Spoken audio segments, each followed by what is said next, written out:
Yeah, this stream's gonna be special. Oh, sweet. This is the first time I've seen like green and blue up on the Cardboard Live extension. The icons look really sharp. Super pleased with those. Oh, you are certainly going to get some entertainment. I don't know what's gonna happen tonight, if I'm gonna be completely honest with you. But it's gonna be neat.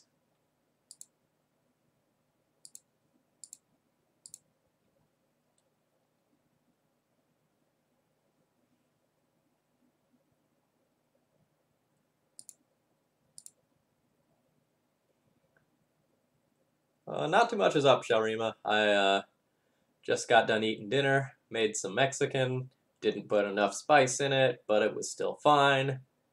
Now we're gonna play some Legacy. Some weird Legacy. But some Legacy nevertheless.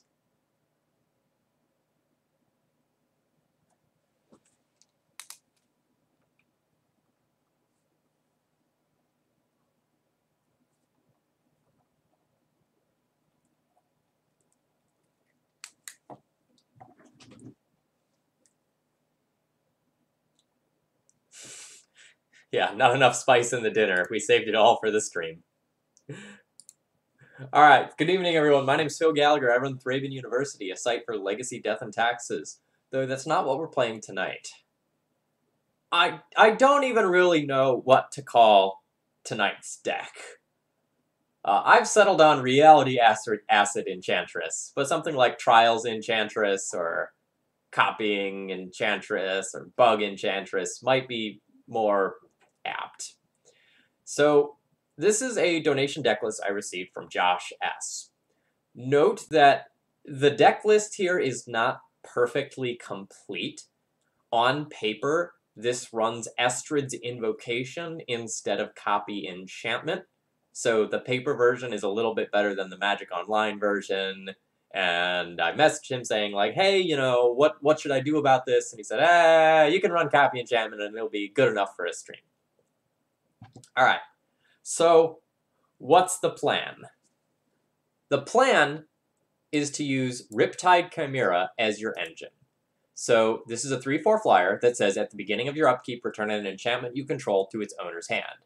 Now this card looks like poop, right? Like you look at this and you go like, why on earth would I want to play that?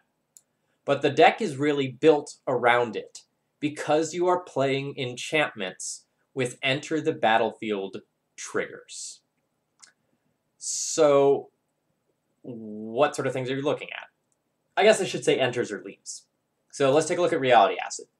It has Vanishing 3, and when it leaves the battlefield, Enchanted Permanent's controller sacrifices it. So, with Riptide Chimera, that essentially says 3 mana, destroy target permanent. Oh, that ain't bad. That ain't bad at all, actually. So, there's a lot of value there. Similarly, you have the Cartouches, which can put -1 counters on creatures for this one, or the Trials. The Trial of Strength makes a 4/2 Beast token. The Trial of Ambition makes your opponent sacrifice a creature. And all the while, you have these Enchantresses, which whenever you cast an enchantment, you draw a card, or whenever you cast an enchantment, you gain a life. So the idea is you keep rebuying these enchantments. So when you go and you play the Cartouche, you can return the Trials to your hand. So ideally you go and like you cast a Trial or 2, and then you cast one of these Cartouches, and then all of a sudden like it's like you drew 2 or 3 cards from it. As far as win conditions go, you can hit someone to death with a 2/2. You can hit someone to death with a 3/4. You can hit someone to death with a 2/4. You can hit someone to death with a 4/2. Or you can hit someone to death with a 5/5. Oh, I forgot the random one of Ramunap Excavator. But essentially, your game plan is make a bunch of creatures, blow up your opponent's stuff, and grind them out as the game goes long. It's really hard to interact with enchantments, so a lot of this stuff your opponent just can't really mess with. So the sideboard is kind of full of narrow-ish enchantments that are good against like specific combo decks, like graveyard decks. You know, your sort of like storm decks, burn, death and taxes. There's a really cool card here that maybe you should see more legacy play. Eyes of the Wisent. Whenever an opponent casts a blue spell during your turn, you may create a 4/4 green elemental creature token. Ah, you would like to counter my spell? I will take a 4/4. What in God's name are you doing to yourself? I'm collecting $12 for a donation deck list, and I'm going to have a lot of fun. So, I do want to say going into this that I think that this deck list has some problems. I have a list of 6 problems written to the side here. I think there's a few problems with deck building that need to be addressed before this can be competitive. So, I'm going to go through this stream, and I'm going to play this deck. I haven't played a single match with this deck yet, and I'm going to see how things go. But I'm interested in the ideas here, although I'm not sure that this is built optimally. I'm not really an Enchantress expert. Like, I've played a handful of games with it, and like I kind of know how to play regular Enchantress. But as far as like what should go into some of these spots instead, that I might not necessarily do. In Emin Gamer, like the idea here is really neat. And it is very possible that we'll face like some stuff like Grixis Controller Miracles, and they will just flop around and die to what I've got going on here. I don't know. Let's find out.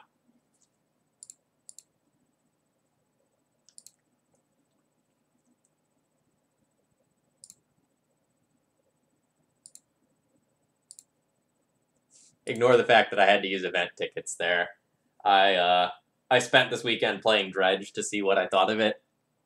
I don't like Dredge. Played through 3 leagues with it and bombed out of 2 of the 3.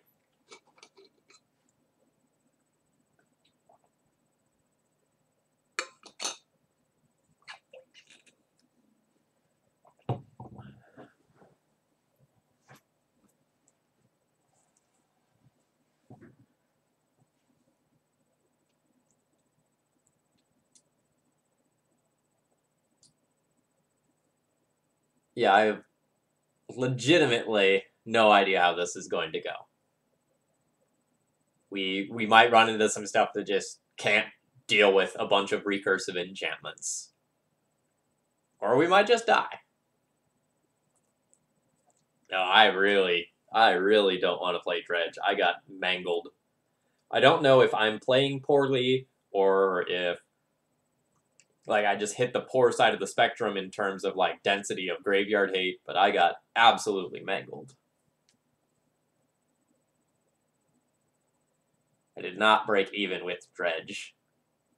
And even when I'm playing decks I'm not very familiar with, I usually at least 3-2. But it was a rough run.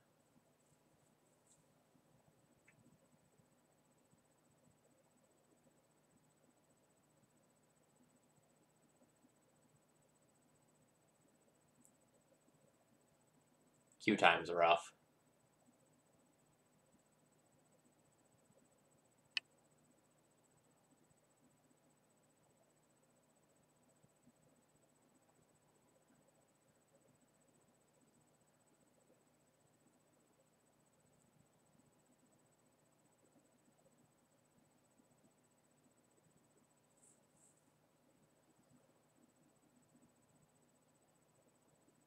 Since we haven't played any matches yet, I don't really have anything creative to talk about yet.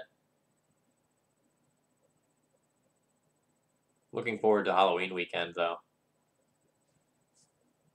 Which I guess, like, since Halloween's on a Wednesday, I don't know whether you want to, like, technically count as this one as the Halloween weekend or the next one, but I'm counting it as this one. Looking forward to going to some costume parties, probably wearing some cosplay outfit, and having a good time. Shooting for Maybe 9 or 10 o'clock start time? Boss, like, if you're interested in limited or standard, I've basically only heard, well, I've heard largely positive things about Arena. People tend to really like it.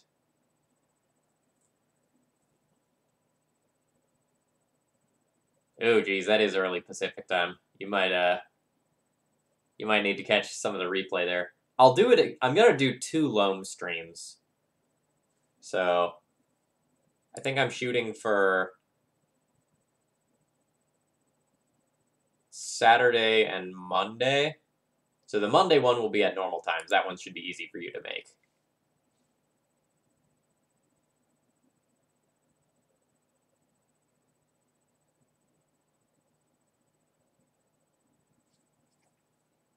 Yeah, I think that's what I've been practicing with.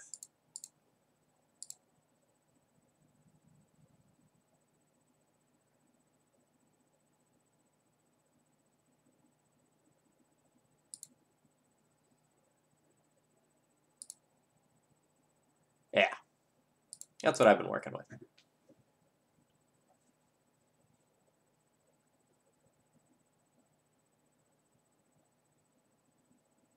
Oh, nice.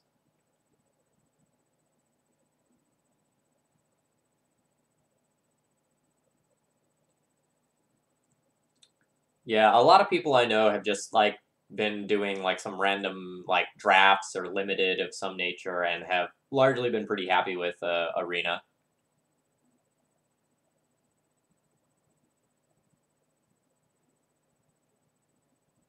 From the random snippets and screenshots and such that I've seen, I'm not. I don't love the visuals, but I guess you get used to it. And it's supposed to make like the Magic experience more akin to things like Hearthstone or Ascension, other popular digital card games. Yeah, I have no idea what's going on. Like, I never have to wait this long in the queue for Legacy.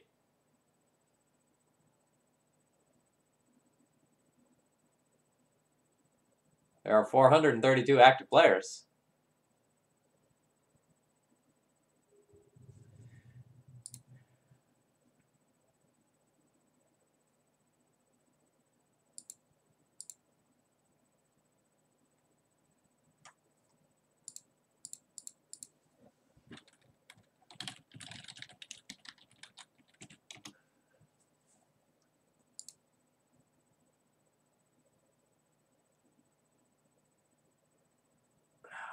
I wish I remembered what this person was playing.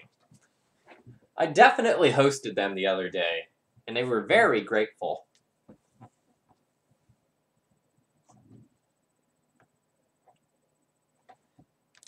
But I don't know what's happening on the other side of the table.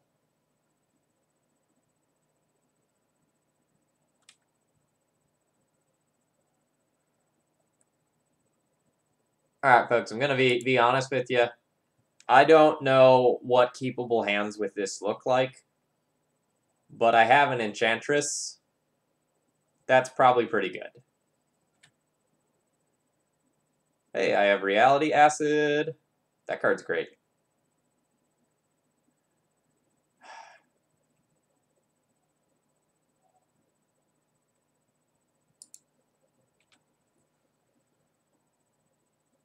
Gonna lead on Island. It's a little awkward because if I lead on Island, I can't Abrupt Decay in the next turn, but I don't know that my opponent doesn't have Wasteland yet.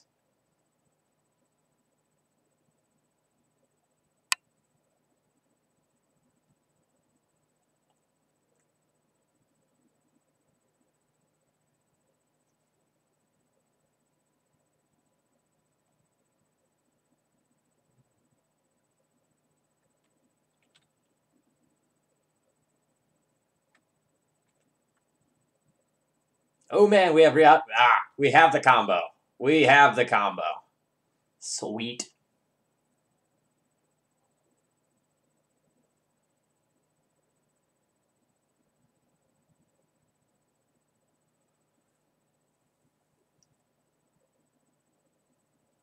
Alright, so do I just want to play the Enchantress this turn? I probably just want to play the Herald.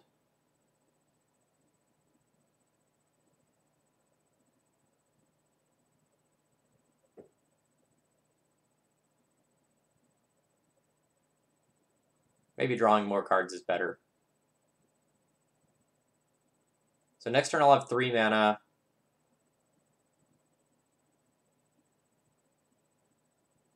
I can cast Reality Acid on something, and then I'll want to, like, Riptide Chimera.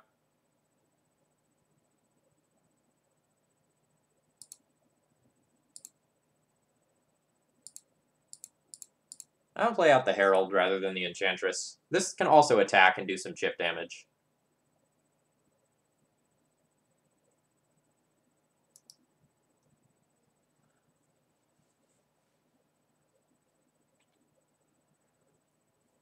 I'm kind of expecting to need to, like, Reality Acid and Antiquity Wars.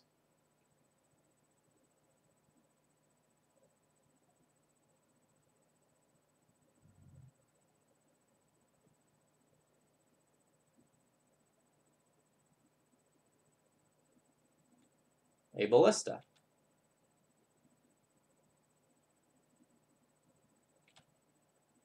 I guess that was a reason to play the Enchantress. But that's fine.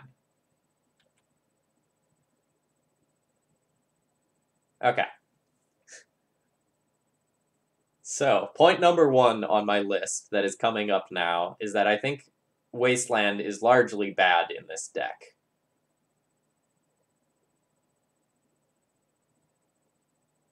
I think this deck is too colored mana intensive to, like, try and play something like that.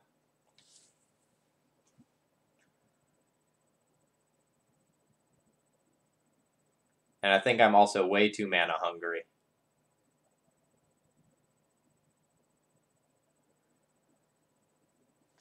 So this turn's going to be awkward, because I'm going to do something that might lose me the game.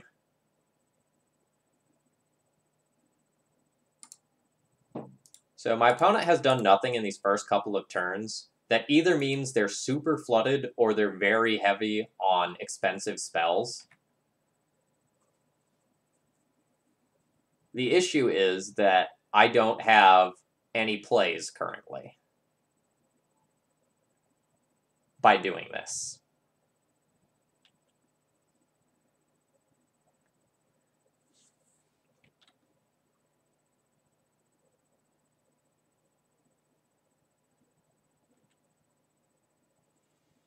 Still don't have any plays.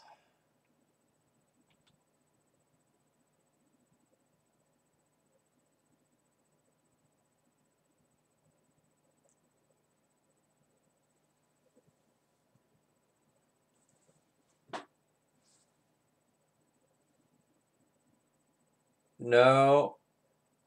Copy enchantment costs 3. The Herald died. This is an Enchantress now.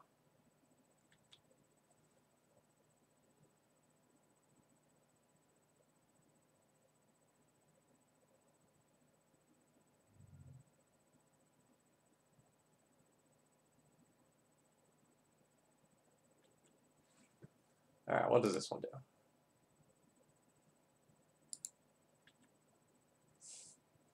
Oh, just draw 2 cards every turn. This is fine.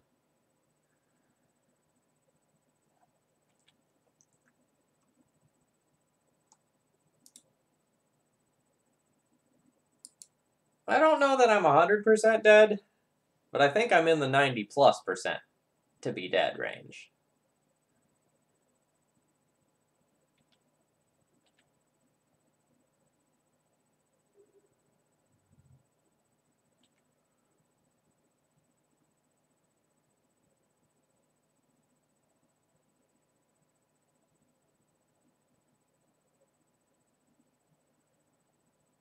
Alright, so do I actually have time to get out of this with Reality Acid Riptide Chimera?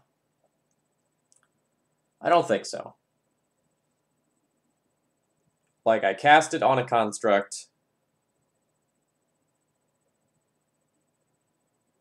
I'll probably take between 8 and 12 this turn. I'll play Riptide Chimera. It won't be big enough to block. Yeah, I think I'm just dead.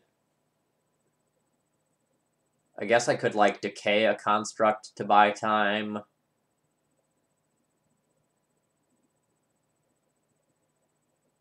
Yeah.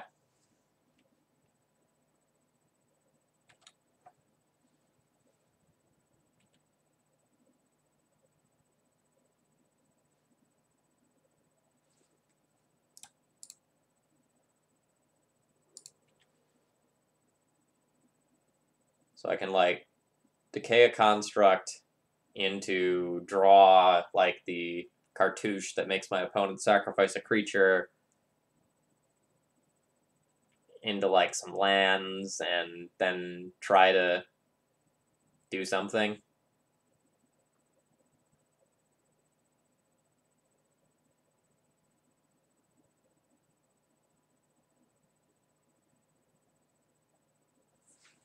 Alright. I'm just gonna be dead to that.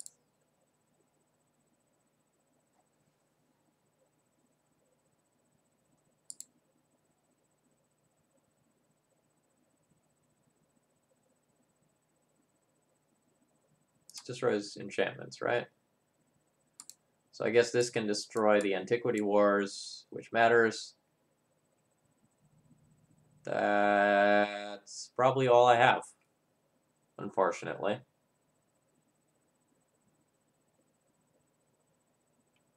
Yeah.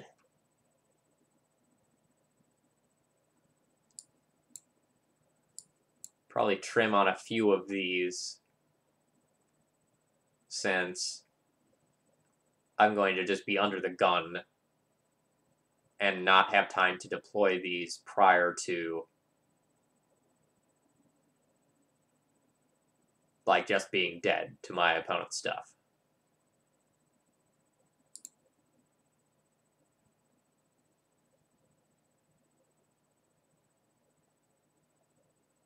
Opponent frantically Googling my deck, trying to figure out what the heck is going on.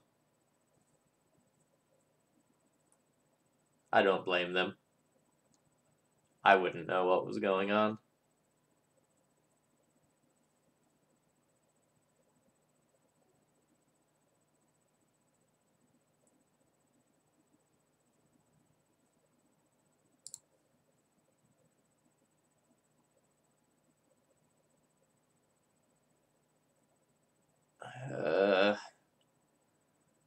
So I guess I have the combo.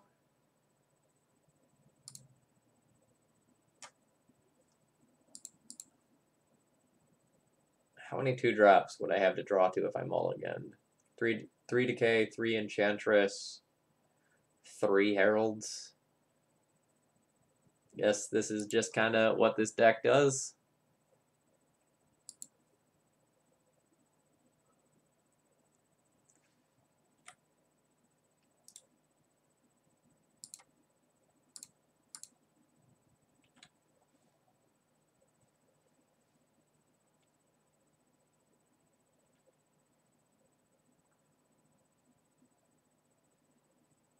Yeah, I have a lot of ideas about how to make this deck better.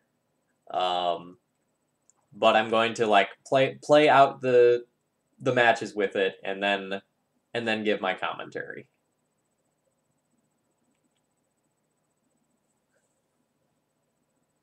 So looks like that's just a chalice to try to turn on Metalcraft. Nope. Okay.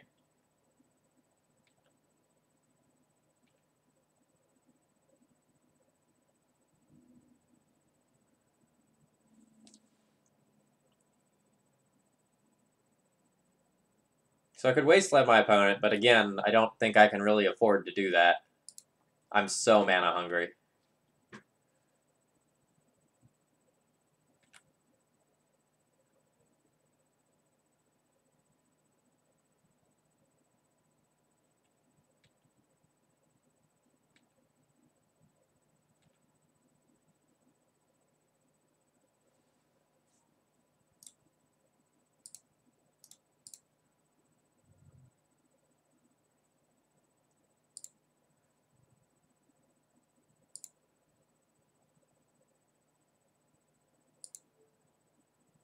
Alright, so I'm gonna get to start blowing up my opponent's duck slowly.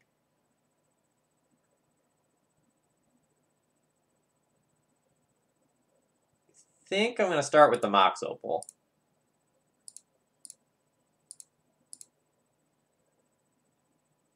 It's awkward if my opponent plays another one, because, like, then they can Legend Rule this and make my Reality Acid go away. But I'd like to draw another land, then I can, like, Wasteland the Glimmer Void and potentially, like, really knock my opponent off mana.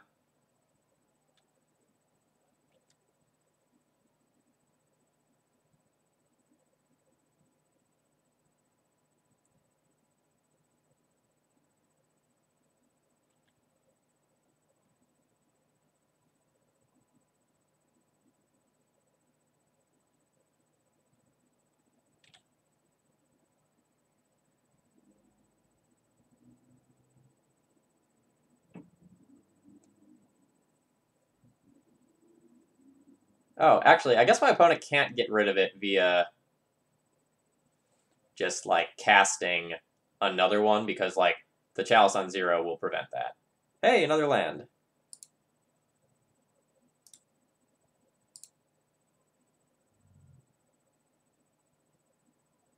think I want another Trop because I do have a couple of green cards. I guess I should just get a Bayou.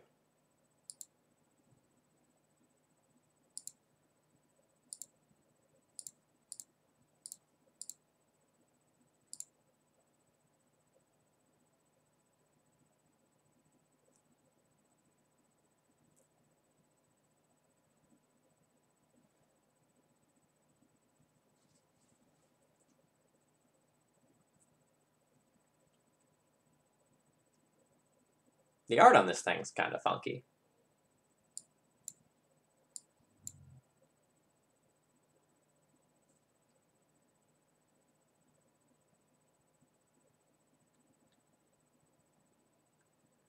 Alright. Well, now my hand is basically nothing.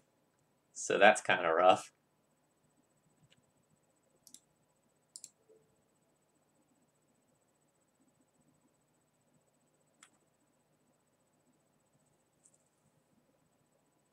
I'm going to take out the Vault of Whispers rather than the Glimmer Void, because the artifact count definitely matters for, like, Karn and the Antiquities War.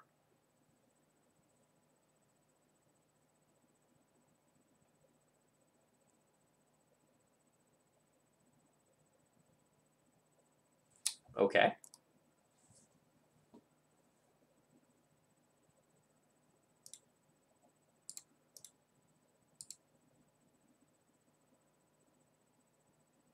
Now they're also breaking up, like, the Cartouche Trial combo. Unfortunate.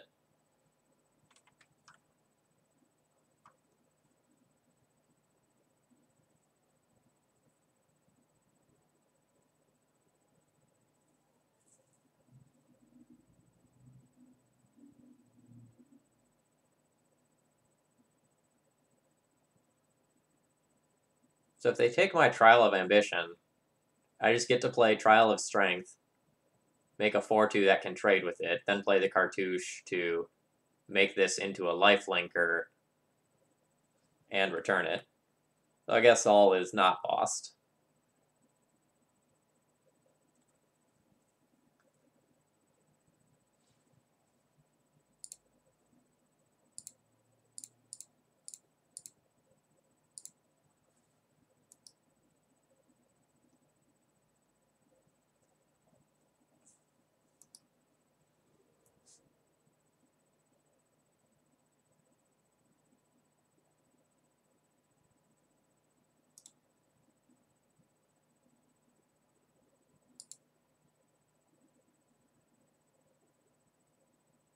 Kind of thinking about whether or not they want to attack. If they attack, I probably don't trade, and I just play my Cartouche to get back my Trial, give this lifelink crash in for more than what they're doing.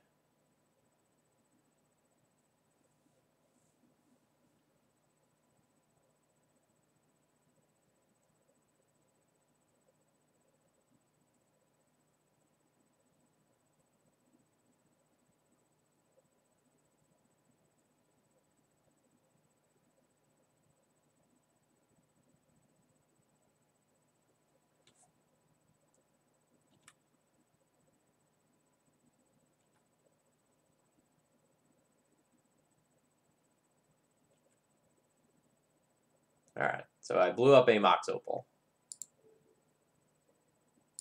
So now I play a Cartouche.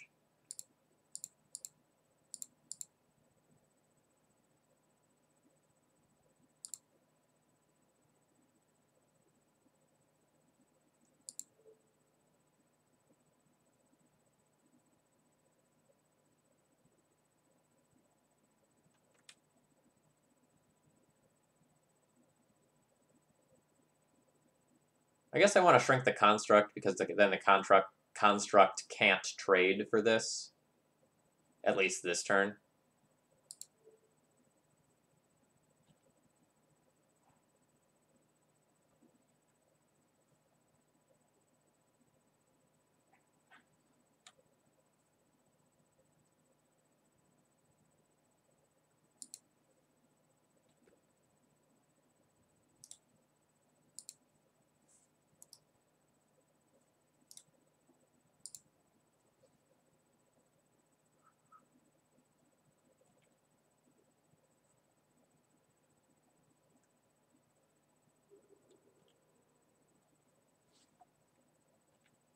Neat, a land. I need more of those to do things. Not sure what things yet, but things.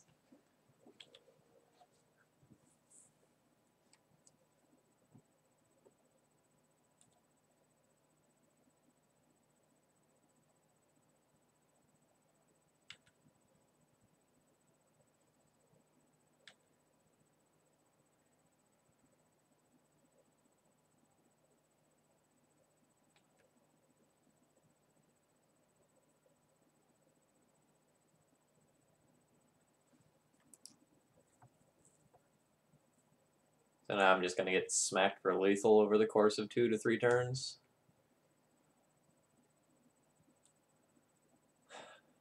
I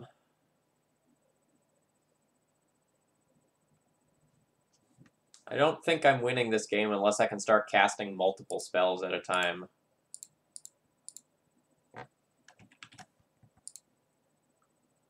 So I think I need to play a little risky and like try to hit some lands off the top with this.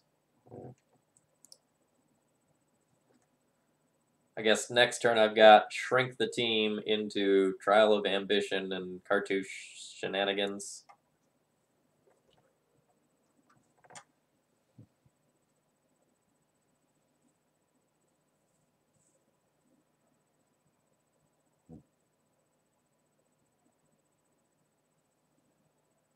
I guess you can have Vault of Whispers.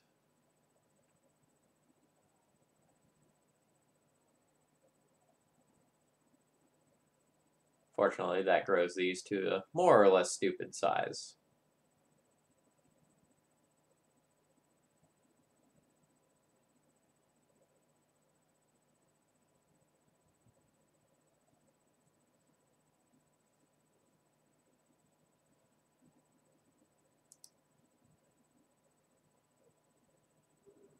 So now I would need to like somehow answer both of these. Yep, not happening. Like I can get rid of one with an Abrupt Decay, but that doesn't really get me anywhere.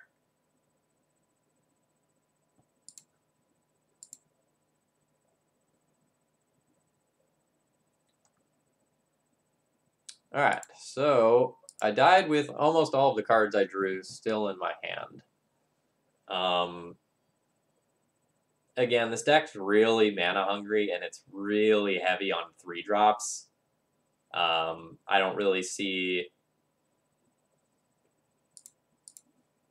So, like, there's 21 3-drops here, 23 lands, 4 of which are wastelands that don't cast, like, a lot of these. Like, there's three basic lands in here, and, like, if you draw some of those, it can make it really hard to cast some things, like the Coursers or the Decays. And if you're fetching to stay off of Wasteland, or, sorry, to, like, stay off of opposing Wastelands, yeah.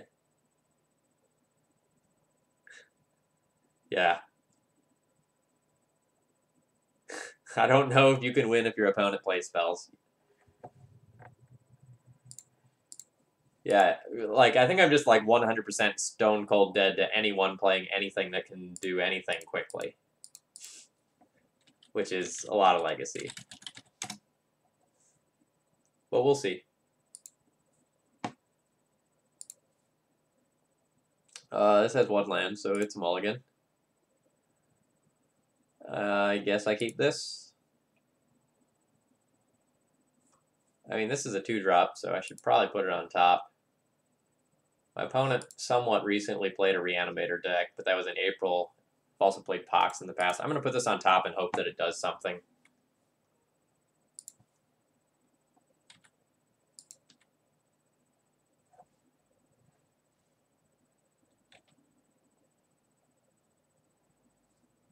Yeah, if my opponent is just a Reanimator deck, I will just die to them and mulligan to Leyline. Oh, they're Pox.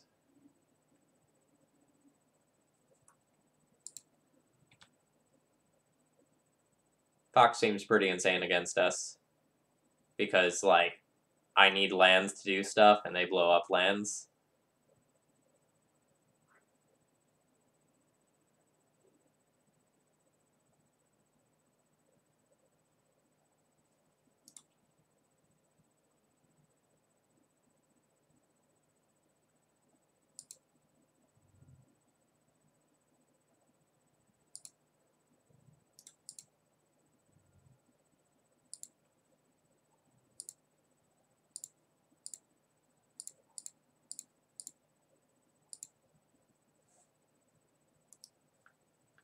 Good news is I have more lands coming.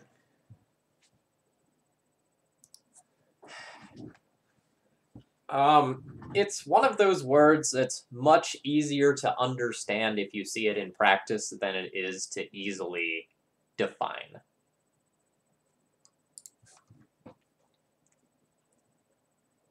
It's kind of just a sound that is often just affirmation of what's going on.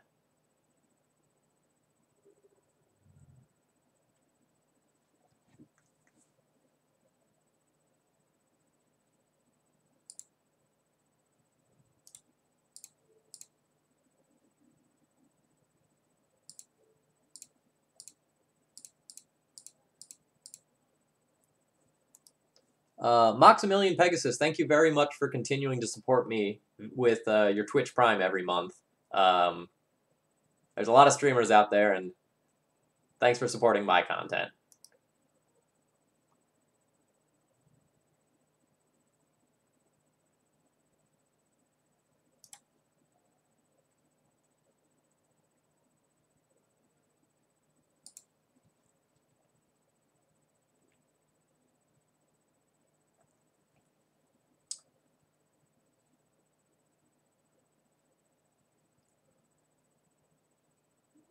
So I could just copy enchantment reality acid on like the Phyrexian totem. And actually, I could just abrupt decay this.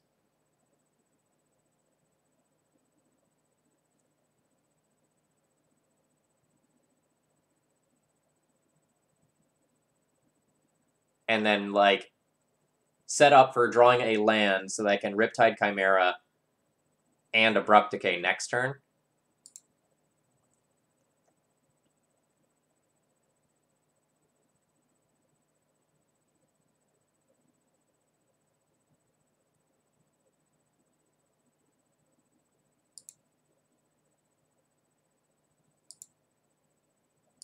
I guess if I just do this, I can also like reality acid and abrupt decay if I draw the land.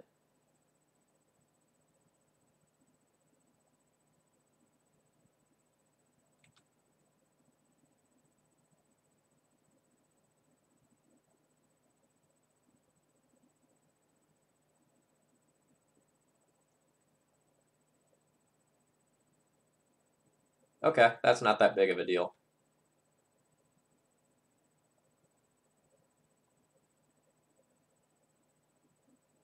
If my Riptide Chimera dies this turn, I can just copy enchantment on the reality acid. This is a bit of a problem, though. Because now I have lost, like, my elements of recursion.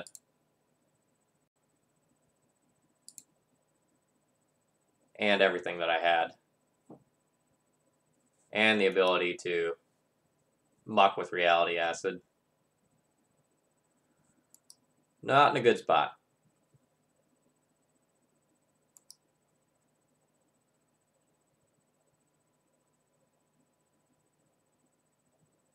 Him into Smallpox into Planeswalker is pretty decent, I hear.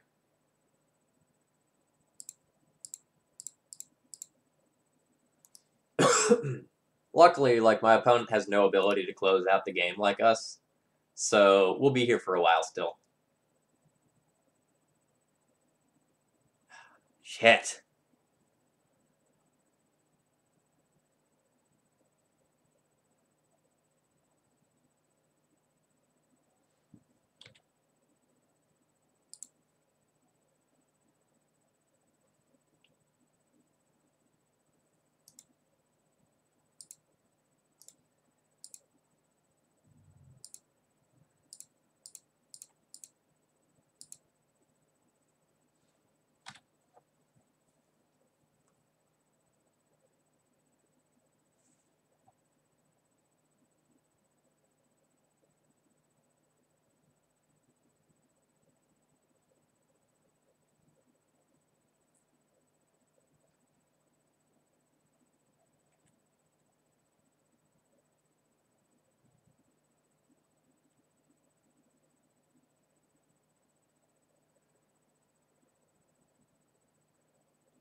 Note, I know one of the cards on top of my library, and I really need multiple hits with Sylvan Library in order to have a chance in this game. So that's why I'm doing this.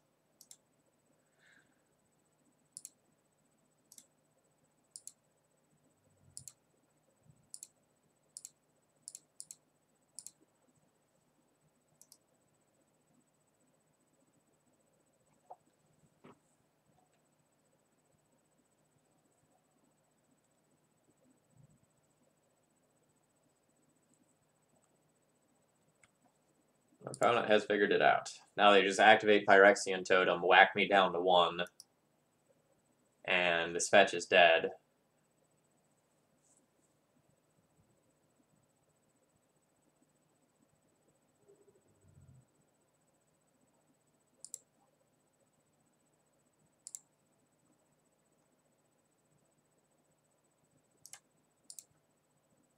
So I'm not technically dead here, but I'll just lose to this Lily Emblem in another turn. This deck can't really chain stuff off Enchantress, because, you know, there's not 1-drops. So you can't just, like, cheaply chain into things. It appears that I will be sideboarding nothing.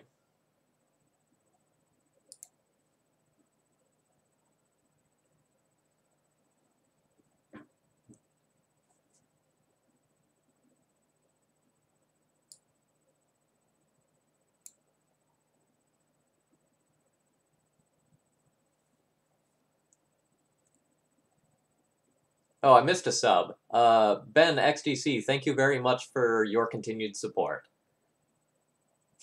That was the sound of resubbing. It was. I didn't hear it.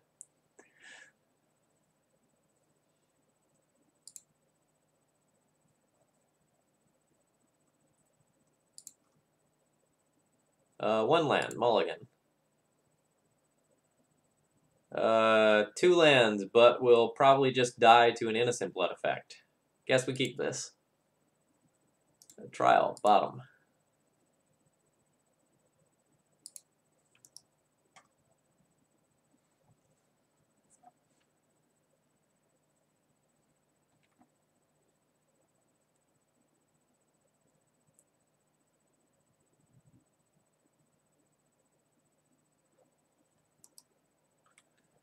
And now my hand does nothing. This Wasteland doesn't cast this spell, so I won't have a turn 2 play. I guess I could, like, Wasteland them off of Urborg and hope that does something.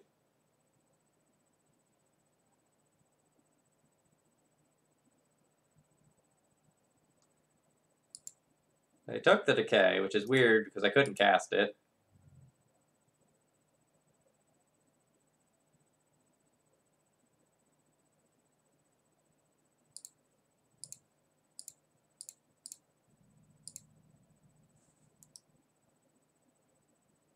Them taking the Abrupt Decay probably just means they can answer this with an Innocent Blood effect or a Smallpox, and I'll be hurting.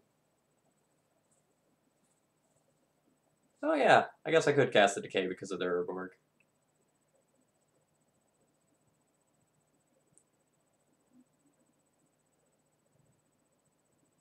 Alright, now we just die. Like, we're gonna get Wastelanded and Edict, and I can do nothing.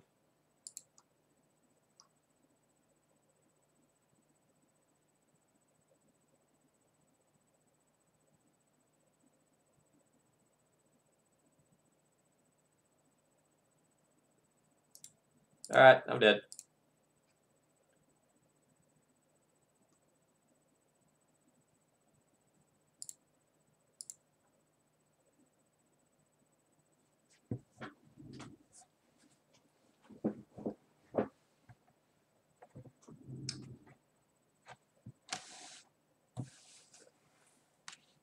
This is gonna be a short stream. This is really disheartening.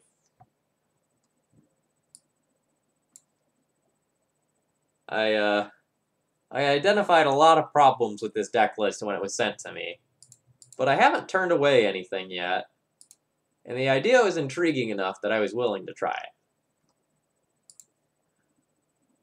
Alright, I have a bunch of lands. I'll keep this. Hopefully my opponent does things that Trial of Ambition is good against.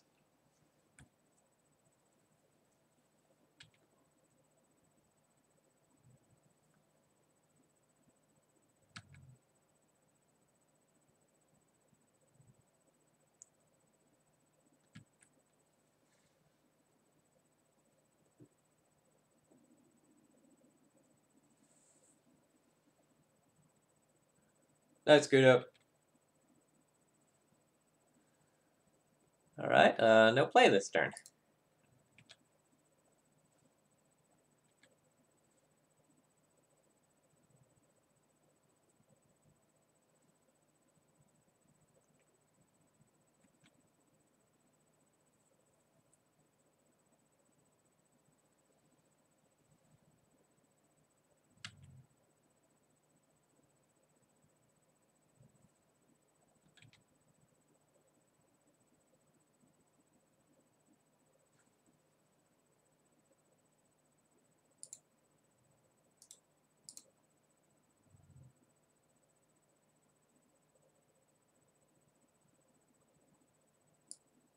If my opponent is Miracles, I'll want my basics.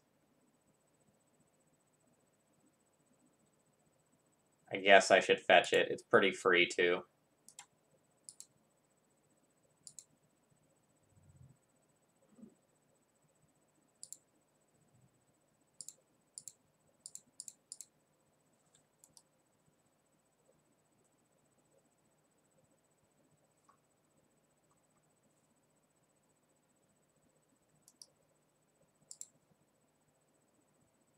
How funny it would be if my opponent cast Show and Tell, and I got to put in this Trial of Ambition and make them sacrifice a giant idiot.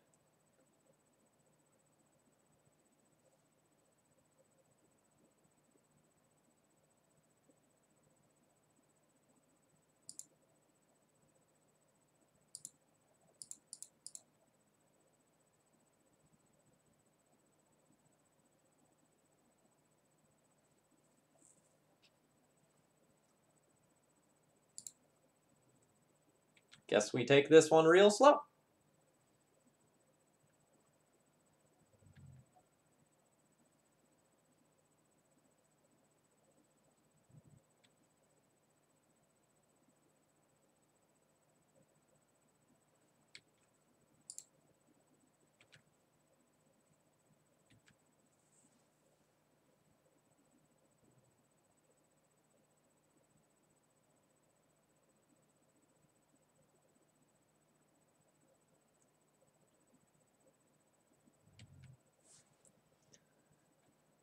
My opponent just, like, plays a Jace here. I don't think I can possibly win. Like, these cards do nothing against a lot of the things out of, say, Grixis control.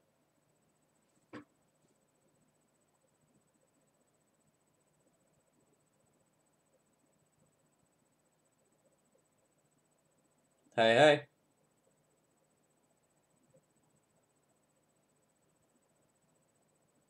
Him me, that's fine. My cards do nothing.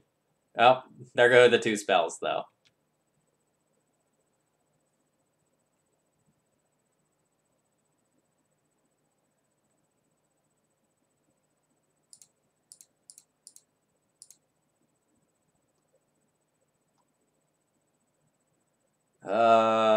Polluted Delta. I'm just gonna fetch that away. And Wasteland my opponent.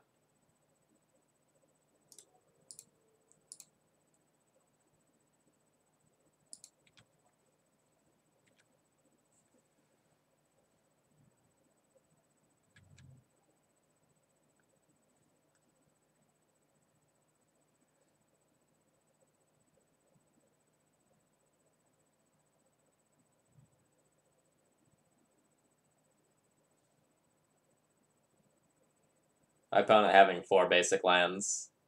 He's rough.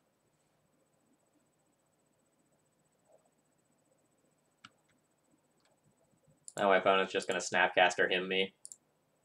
Take what little value remains in my hand and destroy it.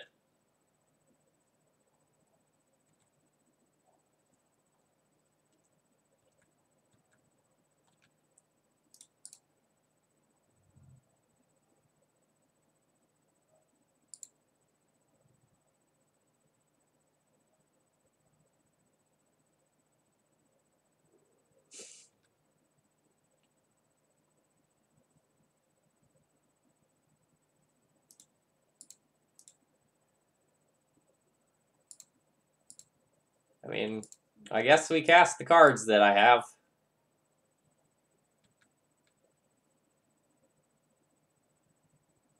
I wish I could, like, cast this.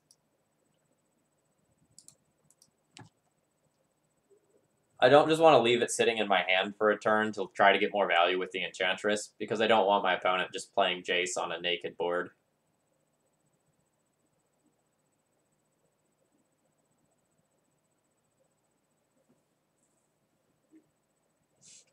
Future Sight is a good enchantment.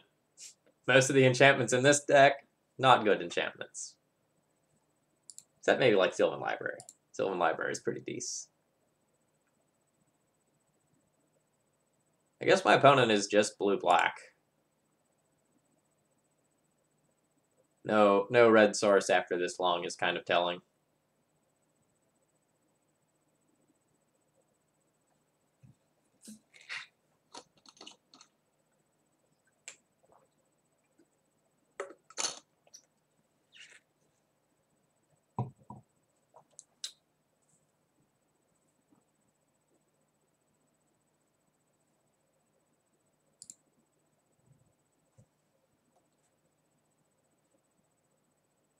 Opponent reading Riptide Chimera going, what the F?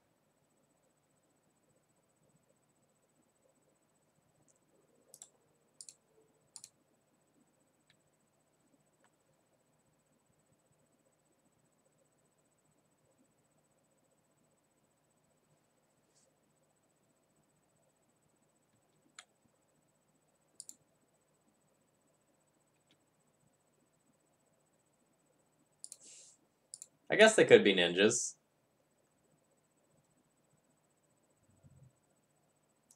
Force Brainstorm has last 2 cards. Till.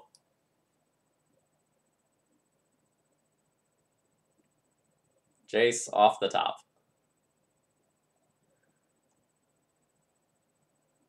Rough.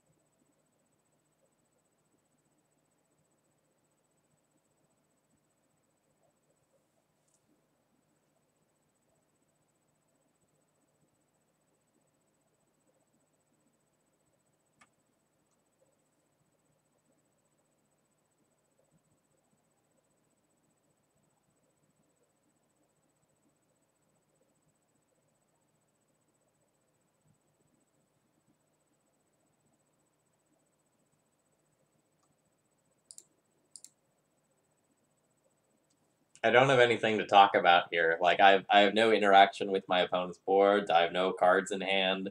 I guess I can bounce this trial and get this Baleful Strix if things go my way. Oh, they do have red.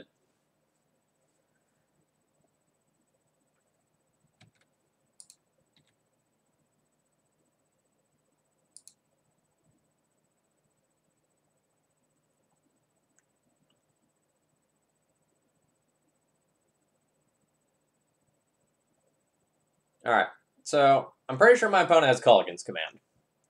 If I just trial and get rid of this Baleful Strix, my opponent will cast Culligan's Command, return the Strix, and make me discard my last card, which is rough. I would get to kill the Jace, though. So maybe it is something...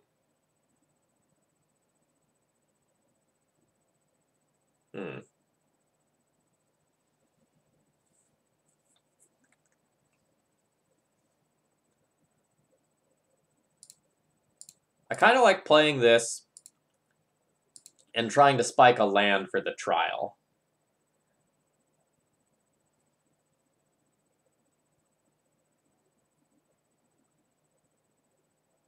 Nope, overthought it and got super punished. It was just a force. So I could have just...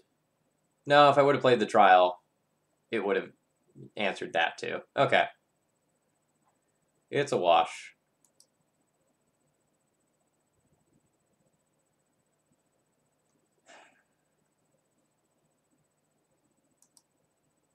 Now this sucks, though, because my Riptide Chimera has to bounce itself. And I don't have 5 mana currently. So just taking this Baleful Strix off the table another turn from now isn't actually all that good.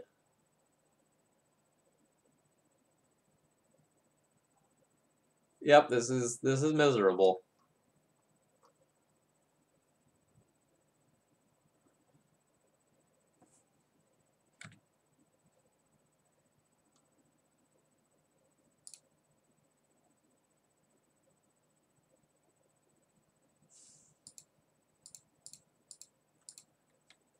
So I play it out,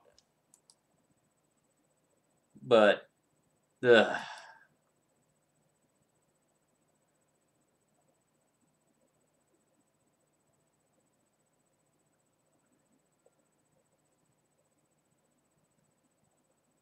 So we're playing against, like, the slowest of the slow decks here. And I just can't do anything.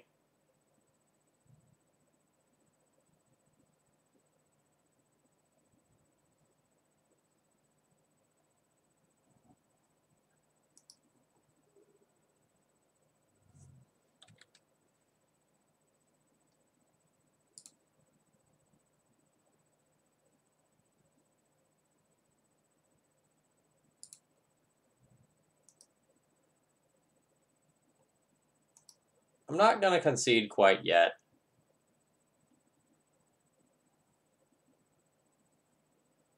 If my opponent, like, hymns me or something and takes both of these, then I will. But there's still the world where I get to, like, Reality Acid the Jace and then play Magic.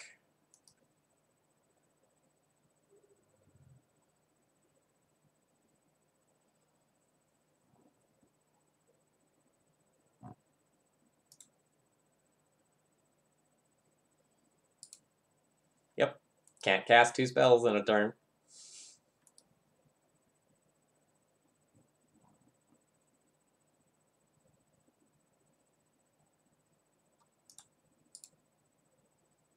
Yeah, well, whatever it was, it went to the bottom. So I guess that's good.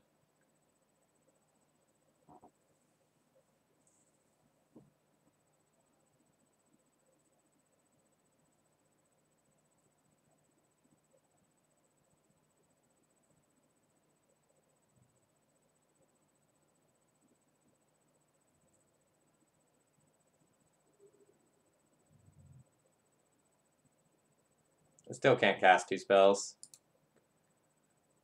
Alright. I'm done.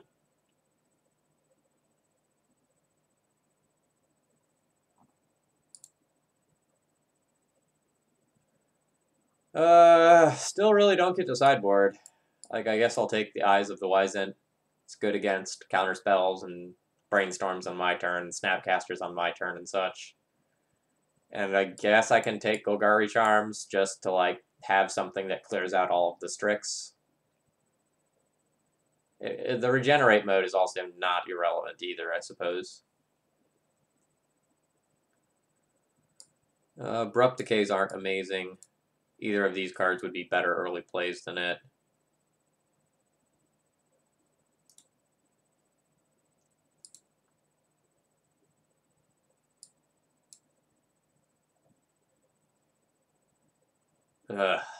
I guess the cartouches are part of the engine, so I shouldn't necessarily cut them because I can get a lot of value from them.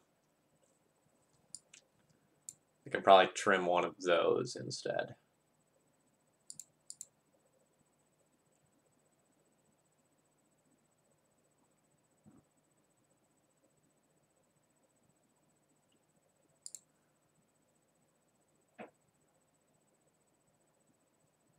I mean, I guess I have multiple reality acids and an Eyes of the Wizened.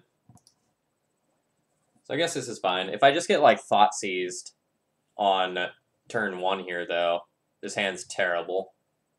So, obviously, that's what's going to happen. Yep.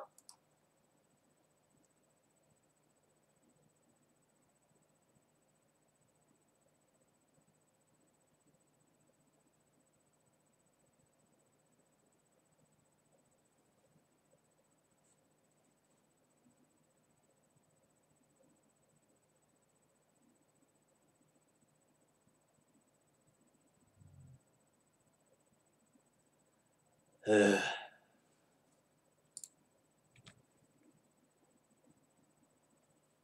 I'll probably whiff on my land and not be able to cast Reality Acid.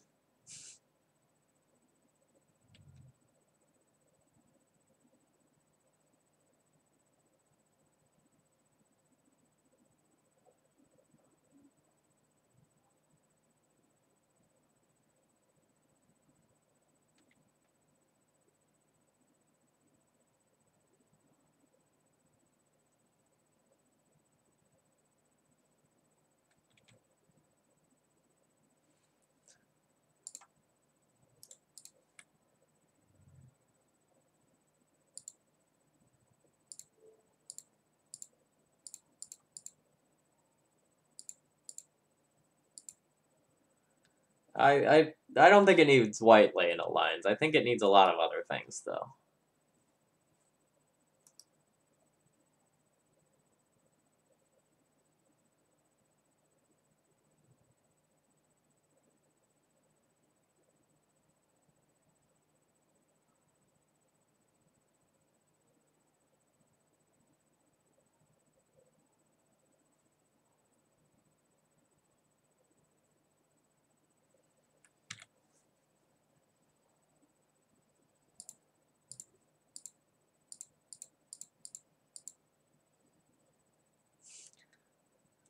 What's up? Not my win rate with this deck.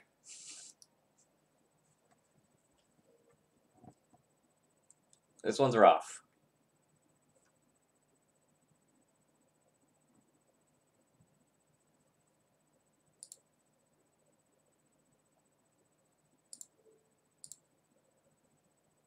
Hopefully blowing up a bunch of my opponent's lands ends up being good. My opponent just, like, casts a Jace or something this turn before their lands start ticking off. I can't probably beat that.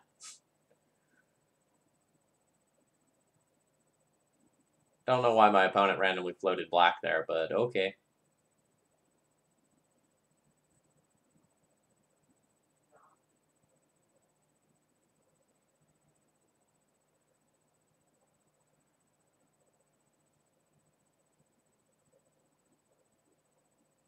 At least I can get a pseudo 2-for-1 by taking out multiple Strix with Golgari Charm.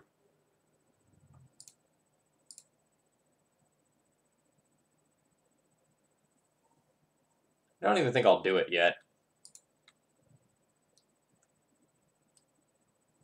I could also, like, use Golgari Charm to, like, blow up my Reality Acid and, like, nug a land right now, but I don't really think that's worth it. Because with another land, I'm not tapping a Jace anyway.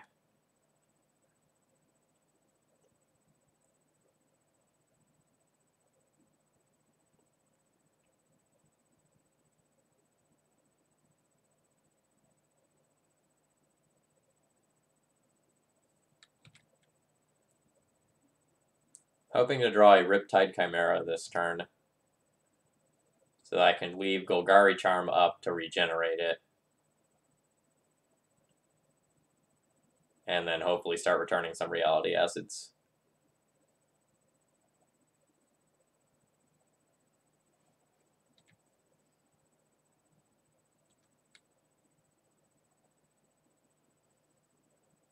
Hey! Exactly the thing I wanted to happen happened.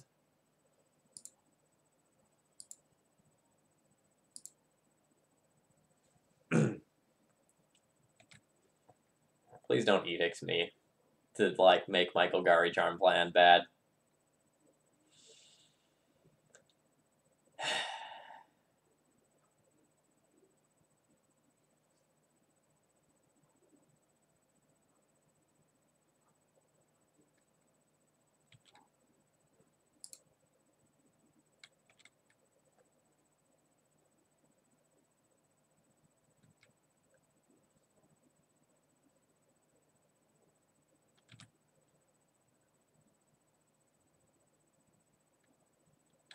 I'm going to save this Golgari Charm for as long as I can and try to extract value from it.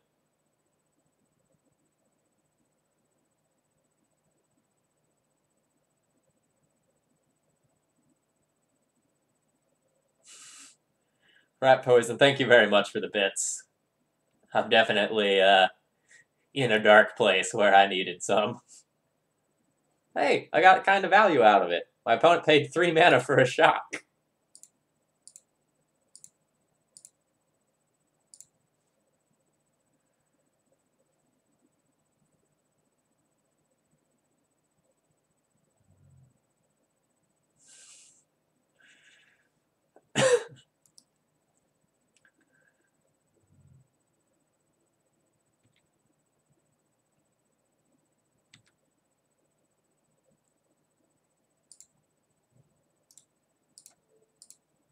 You know, I'd feel kind of okay about my position if that Golgari Charm would have resolved.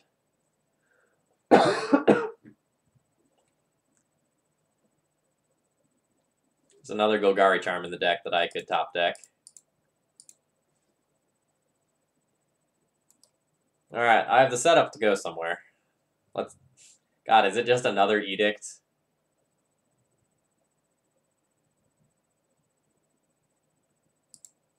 Of course it is.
Alright, opponent just planning on racing me. They're not currently winning the race. Never mind. Now they are.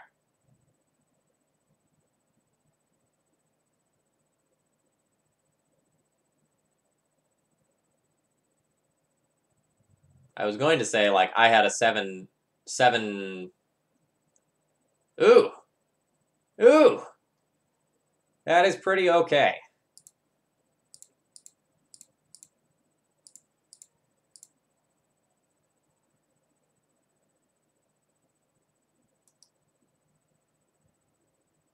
Note I don't want to trade for the Baleful Strix here because I'm about to get a 3-for-1 with the Golgari Charm, if that resolves.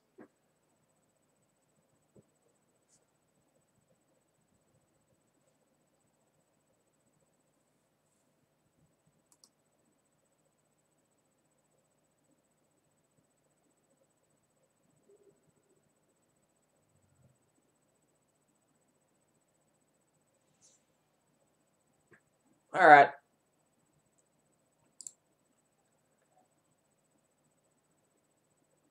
So, I don't normally do this, but this is time to drop. I'm gonna recap this deck list and what I think about it, and then we're gonna play like literally anything else. All right. So I'm gonna go through the list of things that I thought were problems before I started the stream. Number 1, Wasteland is bad in this deck, and so is Ramunap Excavator. The deck is really mana hungry and very color intensive. So, like, this is a deck that is focused around a whole bunch of 3-drops. And, like, you want black-green on turn 2, you want green-green-green on turn 3, and you want to have access to preferably all of these colors over the course of 3 turns. And every time I drew Wasteland, it just more or less felt terrible. Like, Wasteland is often best leveraged in a tempo deck, where, like, you can take advantage of, like, throwing your opponent off of balance, but I can't do that. I can't do that in this deck. This is largely a tempo card, or a card that, like, can answer very specific things, but this card doesn't really have a place in this deck. Like, when you get to the point where you're using Reality Acid to, like, blow up lands and, like, Riptide Chimera is doing its thing, you've already won, and it doesn't matter whether or not you've gotten, like, another Wasteland or 2 in there. Like, if you're to the point where you're taking out lands with Reality Acid, like, successfully and recurring it to the point where you can take them to no mana, it doesn't matter what they have because you're already answering it. Alright, number 2. There's too many 3-drops and no acceleration to them. Like, there are so many good 1-mana green enchantments that ramp. And if the idea is to go and play a bunch of these 3-drops, then, like, why not accelerate to them in some way? I think that means either playing Soul Lands or playing 1-drop green acceleration. I just don't think this deck is functional without any form of acceleration. And not playing 1-drops is just a mistake in Legacy, basically unless you're playing Chalice of the Void, which this deck isn't doing. Now, it could. It very easily could, and that might give you time to set up some of this stuff. But I just don't think it works as is. Number 3, this deck is stone cold dead to combo in game 1. There's no card here that matters against most combo decks. I don't have any discard, I don't have any counter spells. I'm just kind of hoping my thing works. That's not a good strategy for Legacy.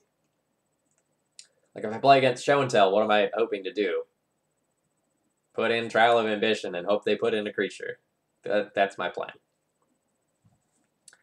Number 4, as far as sideboard options go, and this kind of leads into 4 and 5 and 6. So, the sideboard cards are bad. If Arcane Lab is your plan against combo decks and you can't cast it until turn 3, you're already dead. Burn is a narrow portion of the metagame. You shouldn't be playing Chill. You have bigger problems. I had almost no cards to sideboard in most of my matchups. So, like, Chill is too narrow, Arcane Lab is too slow. I basically have 5 cards that are dead in my sideboard, leaving me with nothing to board out. Like, in matchups where, say, Abrupt Decay or the Trials are bad, what am I supposed to do? Bring in what? So, yeah. I think the sideboard needs a severe reworking. Number 6, which I already kind of hit on, like no 1-drops in this deck is just a mistake. Like hold it together with Brainstorm and Ponder, or like play Chalice of the Void if you don't want to play 1-drops, or play 1-drop accelerators. You've got to do something to make this deck work. Basically, this deck feels slow. It feels clunky. I never got the engine online. This just does not feel like it is of Legacy power level. And I say all of this as constructive feedback. It's not like your deck was bad, you should feel bad. It's like, if you want to play with this idea, which is a cool idea, then you need to enable it better if you want to win with this. Like, I wouldn't even be comfortable taking the deck as is to, like, an FNM. And that's saying something, because I've played a lot of really terrible decks, but I just don't feel like I have any chances of winning games, let alone matches, with this deck. So, I would consider either playing some 1-drops, playing, like, Soul Lands, Mox Diamond, some of the, like, Utopia Sprawl type stuff, something to go and make your 3-drops more castable so that you can actually play Magic. And somewhere in there, like, the Wastelands probably have to go. Alright, so I'm going to take a minute here and try to figure out what I want to stream now. I'm going to probably take about a 5-minute break here as I go and borrow some cards for a different deck. If you have any ideas about what you'd like to see me play, go ahead and throw it in the chat. I will be right back.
Ah, this was untested version 2. That makes a lot of sense.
Alright, folks, I'm back. I'm going to need a minute to update my cardboard live.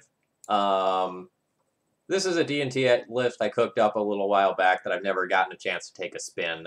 So this is what I'm going to play for the second half of tonight.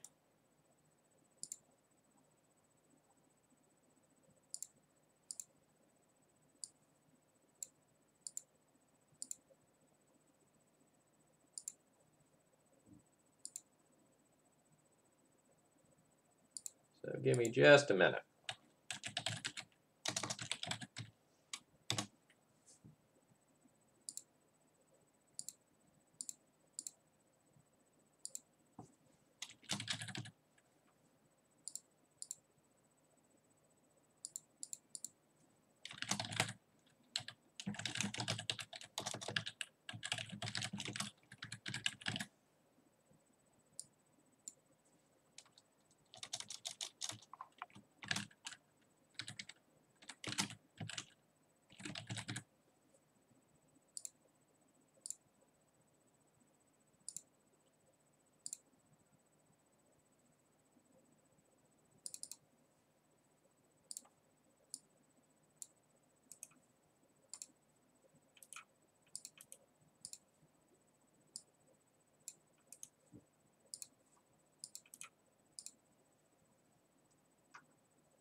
It was definitely a mistake.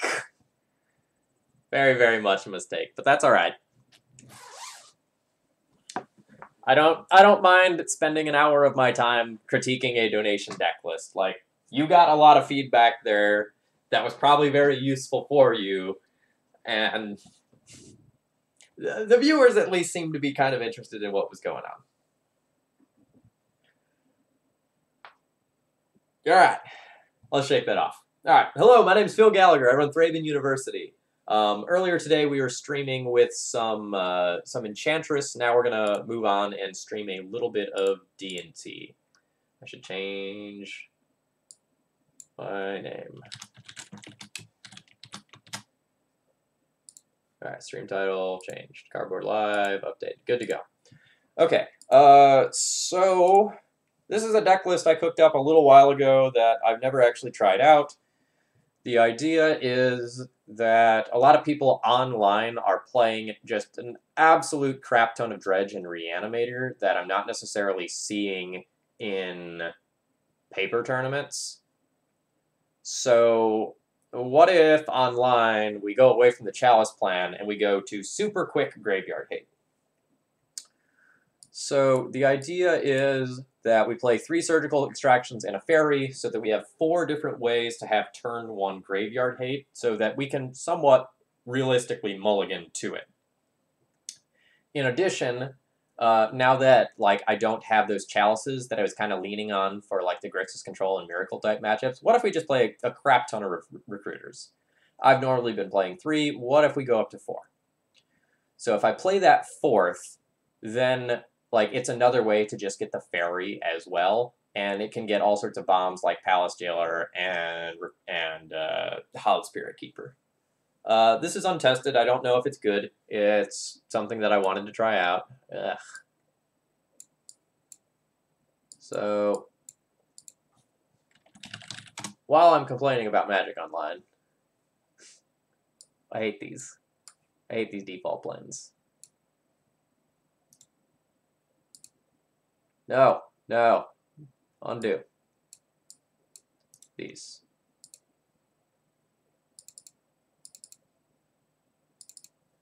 There we go. Much better. Otherwise, the main deck is what I've been playing recently, lower on Revoker than normal. I'm not going to do a full deck tech on this. You guys can check out the Cardboard Live extension if you want to sort of see what's going on here. Note that I'm probably not going to play an entire league with this deck. I'll probably just play 2 or 3 rounds and then call it a night. I'm looking to finish up around 10. Heard Bryant Cook saying that Surgical doesn't count as real graveyard hate for during Dredge versus things like Rest in Peace. It sounded odd to me. So it depends on the matchup. So and it depends on how you use your Surgicals. For a lot of decks, if you Surgical their Bridge from Belows, you can basically beat whatever Dredge is doing very, very easily. But for some decks, just like Icarid's coming back turn after turn after turn after turn is still a problem. For D&T, relatively speaking, 1 Surgical Extraction tends to win you the game because you can gum up the board, and their plan B of, just put some idiots into play and turn them sideways doesn't really work very well against you. So from the D&T perspective, just going and surgicaling Bridge from Below specifically usually wins the game on the spot. Now, that's my perspective as a D&T player. In other decks, it's very possible that 1 Surgical isn't enough.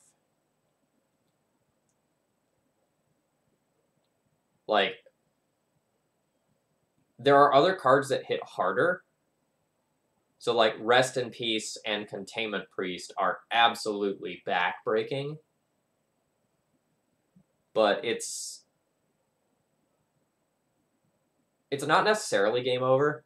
I played a lot of Dredge this weekend. I did 3 leagues with Dredge off stream because I was, trying to learn about it, trying to, see why it was so appealing to a lot of the grinders right now, and I don't get it. But there were a lot of situations where, my opponent Containment Priest, and I was just like, okay, cast Golgari Thug, sack it to Cabal Therapy, make 3 or 4 zombies, deal with it.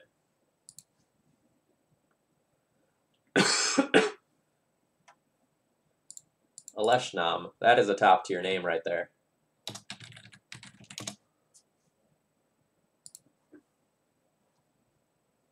Ugh. I don't really like this hand. I'm going to keep it because a lot of draws make it better.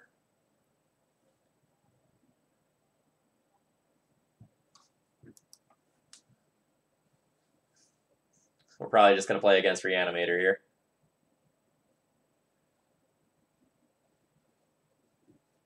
So the reason why I kept was that any 2-drop or any 1-drop basically makes this hand fine. I'm essentially treating it as a 6-card hand, assuming the Batterskull's kind of dead for the medium game. And a 6-card hand, I would be very happy with this. So I went ahead and kept it. Well, I really like that my opponent led on taking my Batterskull. That means they're probably not Reanimator.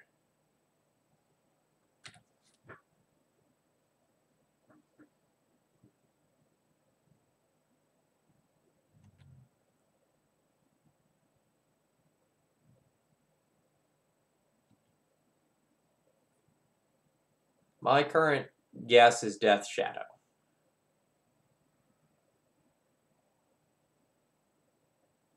Opponent has Snowlands, for whatever that means. Would I care if I got Wastelanded? Not really. Yeah, so Storm and Death Shadow are the most likely things. If it's Death Shadow, it makes sense that it would be Death Shadow.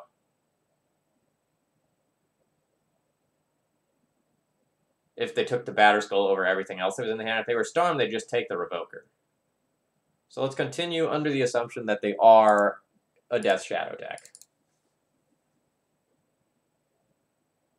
I'll play out my Stoneforge, which probably gets dazed.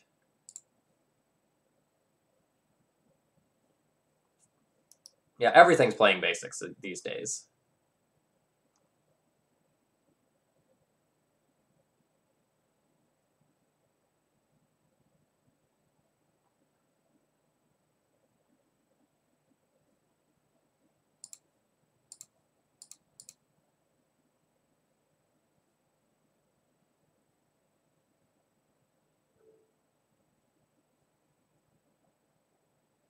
Alright. On the off chance that this isn't like a Death Shadow Delver deck, and this is just like a mid-range or control-y deck that just happens to have some random dazes in it, I'm going to go ahead and name Liliana the Last Hope. Just because it's so devastating if my opponent does have one here and I can't like possibly beat it. If my opponent cycles a Street Wraith, like, whatever. I'm fine with giving up that value to hedge against something that would be much more devastating against me.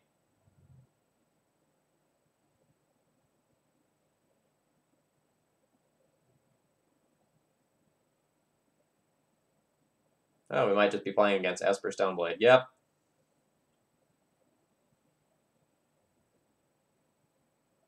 Oh, man.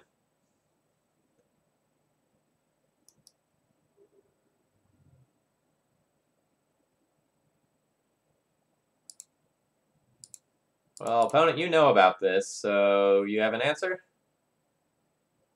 If yes, I die. If no, I'm in pretty good shape.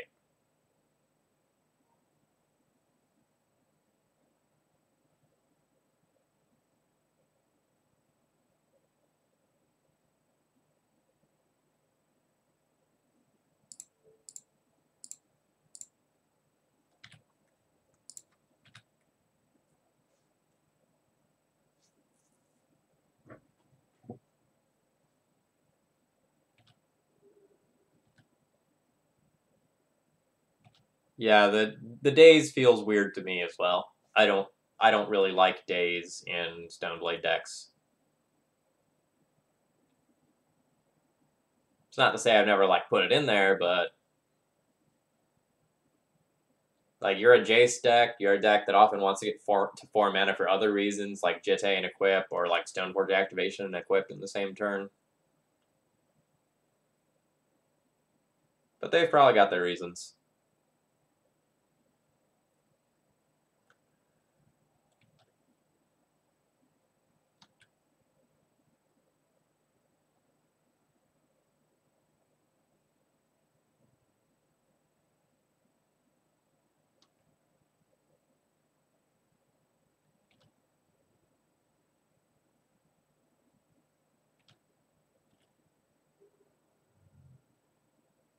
Well, that ain't bad.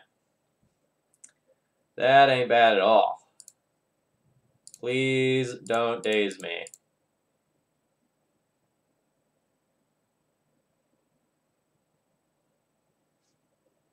Ha ha!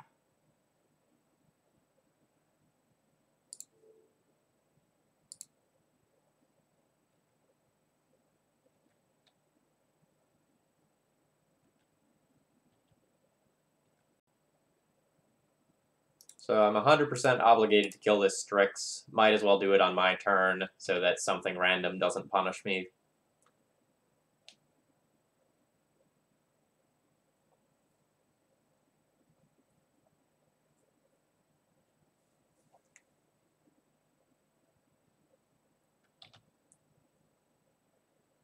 So, like, generally speaking, Palace Jailer is super risky in these sorts of matchups because your opponent is playing things like Baleful Strix and probably True Name Nemesis that can take it away very easily. So it's not safe. But here, it's real good.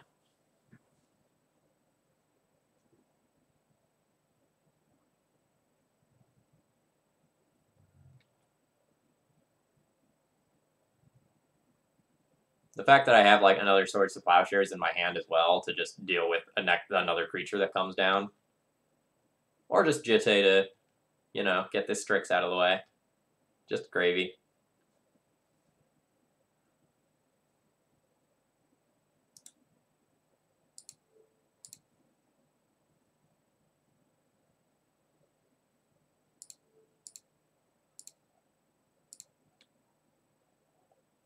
My opponent has a lot of basics.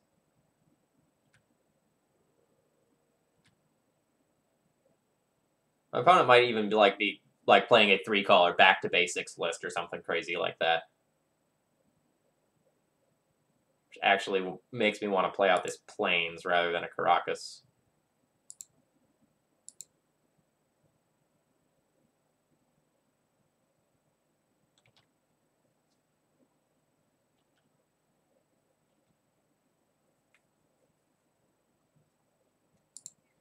Yeah, so we've got at least 4 basics plus Wasteland. I don't think I want to Swords to Plowshares this here because of Spell Pierce. I'll just do it on my turn. Oh, now I'll do it here.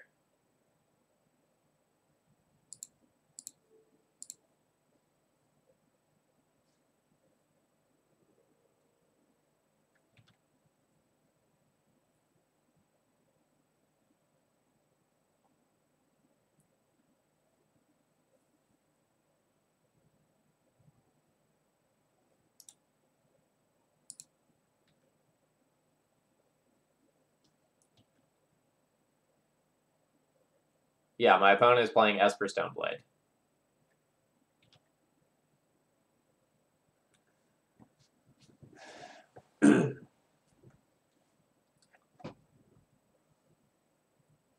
So I can equip, attack in, trade Mom for Stoneforge Mystic, play Recruiter, get something annoying, Wasteland them to keep them off of hard-casting Batterskull.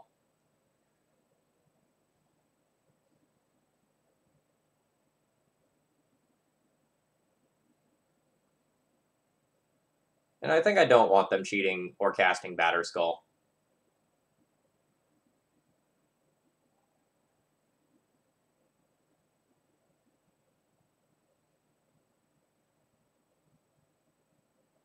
It's possible that I can just, like, ignore their Stoneforge and Batterskull and just, like, win the game in a different direction. But I'm okay with hemorrhaging a little bit of value, given that I am the Monarch.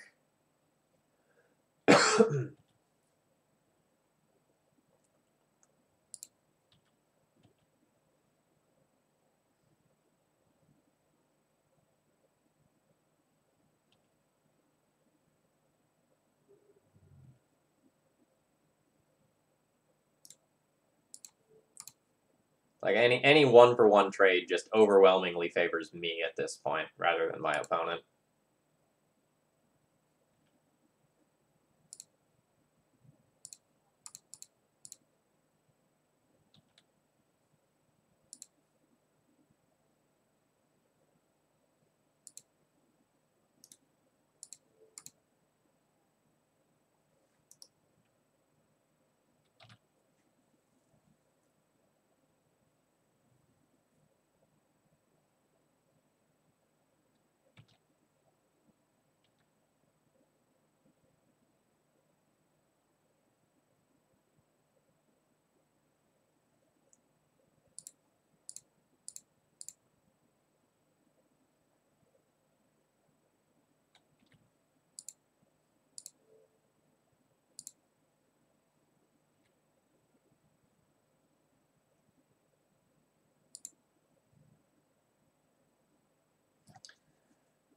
So I could just Stoneforge, or I can get more Jitte counters. I probably just want to get more Jitte counters. Maybe if I like Stoneforge for Batterskull, I just can't possibly lose.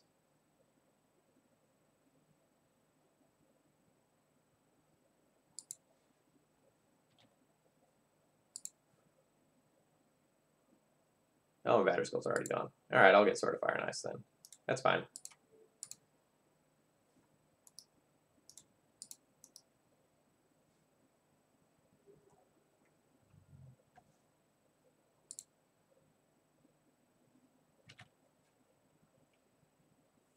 That's okay. Like, even if my opponent plays a True Name at this point, I probably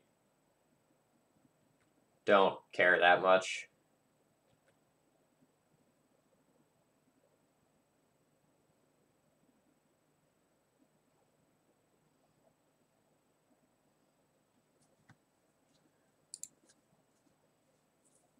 Palace Jailer, even in the matchups where it's not really supposed to be good, can still be very objectively powerful. Alright, so having Infinite Recruiter seems good, Relic Order seems good, Gideon seems great, Council Judgment seems great, Hallowed Spirit Keeper not amazing here. Swords to Plowshares looks pretty embarrassing in the face of a lot of the creatures that are going on there. Same with Palace Jailer.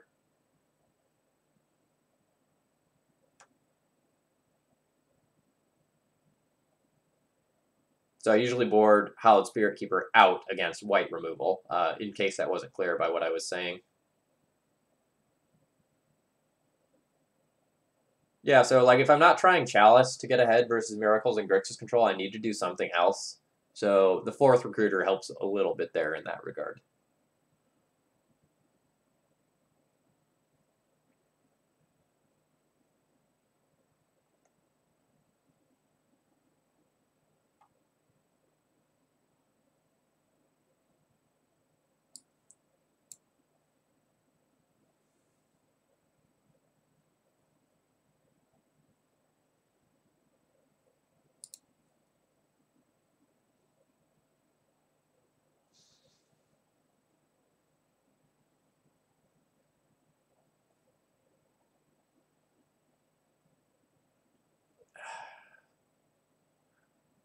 So my hand does nothing right now.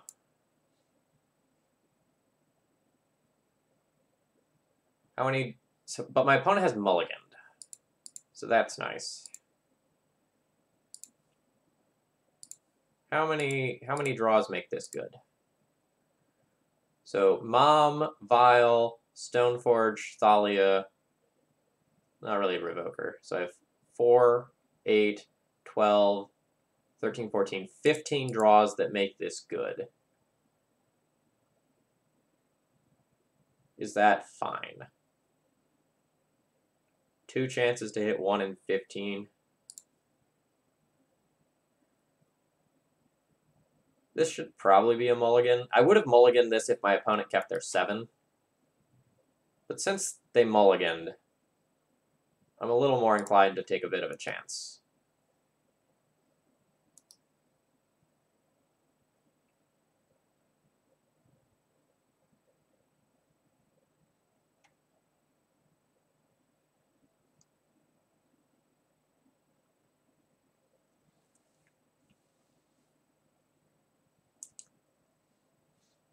To stay flexible, I'm going to port instead of Wasteland this turn.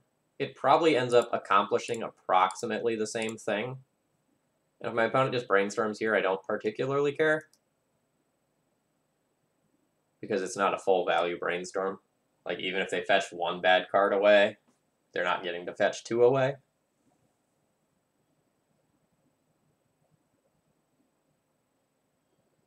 And if my opponent brainstorm locks themselves, the game's probably over.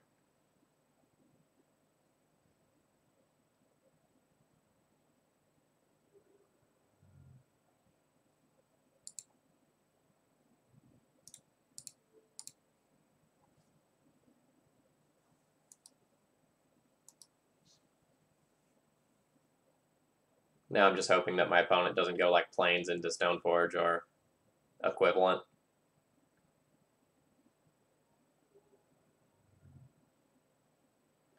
Oh yeah, you're a turn slow.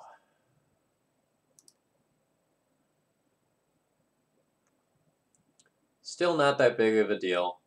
I can Recruiter for Leon and Relic Warder a turn down the line and be in fine shape.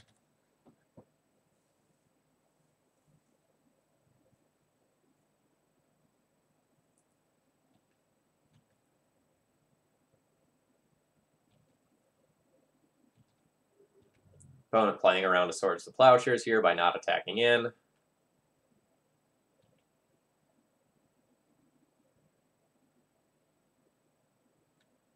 Getting a Batterskull. Alright.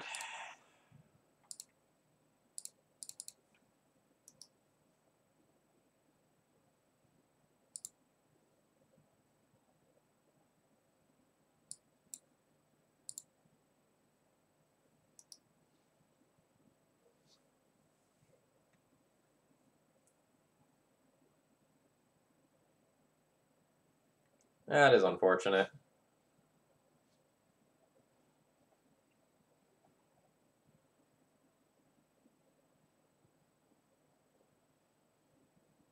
If my opponent doesn't get Jitte counters this turn, I can Flicker Wisp my Recruiter to get a Revoker to shut off Jitte.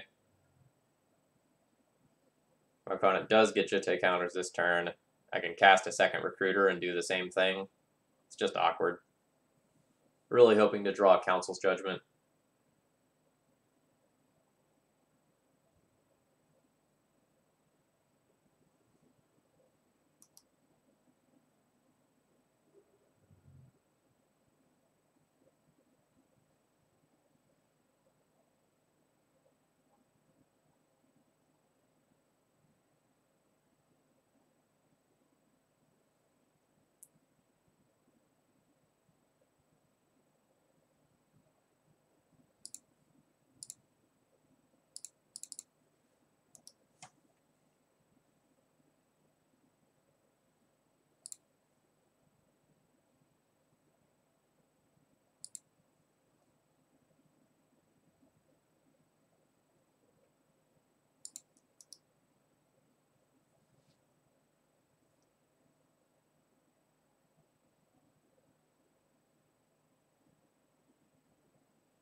I'm going to be pretty soft to an opposing Swords to Plowshares.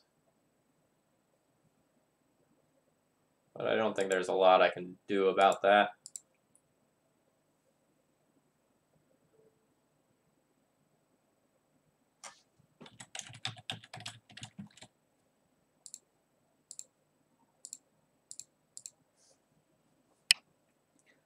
So if my opponent has a removal spell to take the Revoker off of the table, yep.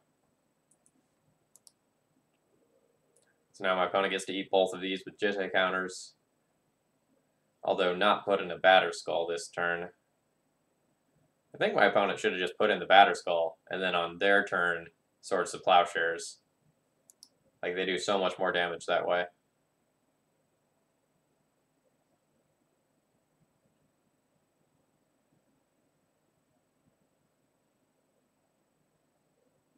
But is it actually all that bad? Like, my opponent isn't attacking me with a Batterskull this turn. So, like, assuming I rip an answer to just say, like, a Council's Judgment, this isn't actually bad.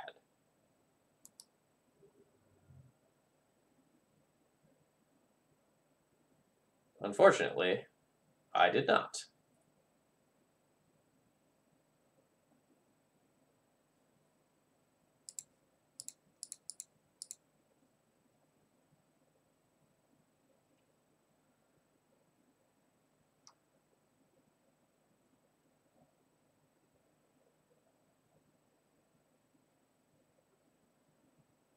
Well, we're playing a different deck, so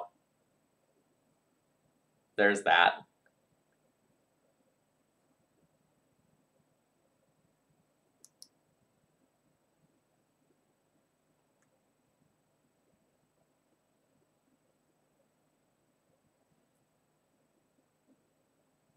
So here's my plan with this here Gideon emblem. My plan is to, like, potentially, like, Flicker Wisp out this Jitte, remove some of the Jitte counters, like, try to clear the way for something else. But I don't know that that's going to happen now. So to prevent lethal, I can Flicker Wisp this, then play a Stoneforge.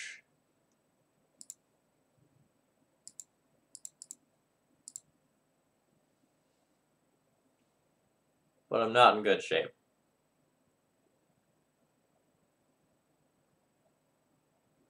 Oh yeah, I agree. My opponent 100% should have just nugged me for damage. Like, having 2 Jitte counters is still fine.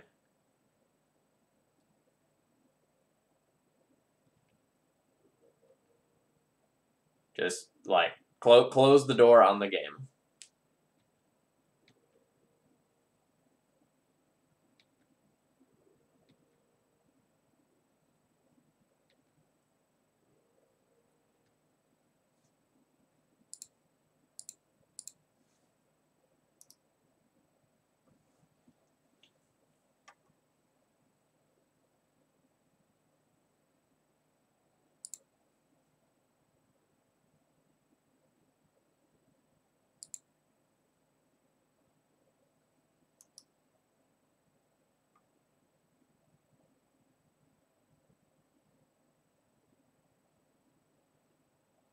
Yeah, like my opponent gave me some extra time, Welchman, but I don't think I can do anything to leverage that time that I was given.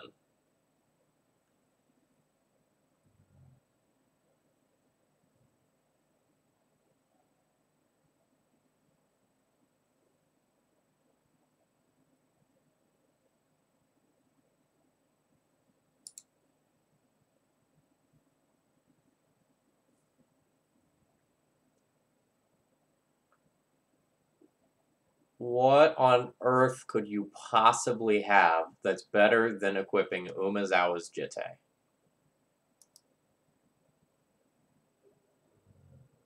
I do not understand.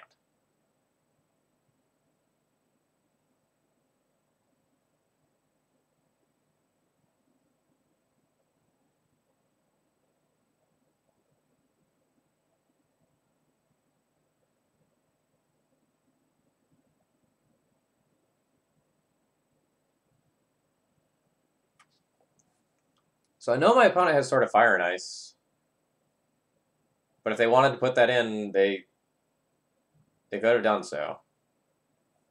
Right? Don't I know my opponent has Sword of Fire and Ice? Didn't that happen?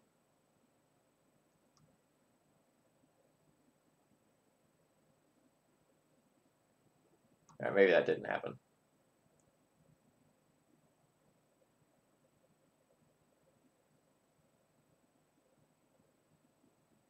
Okay, I guess I just got the read that they had it.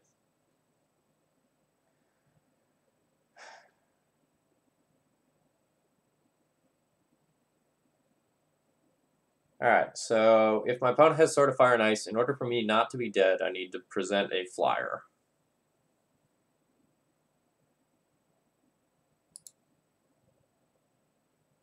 Alright, they also could have Vendilion Fleck.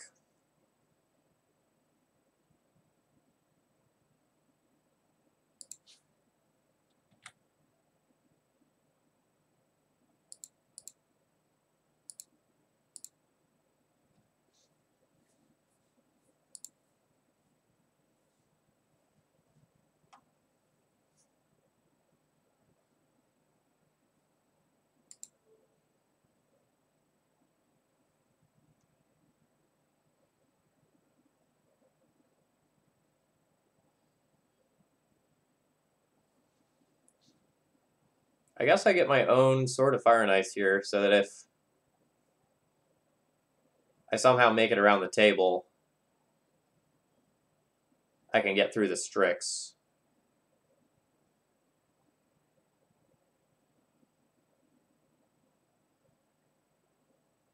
Although just blinking my opponent's Germ is pretty huge.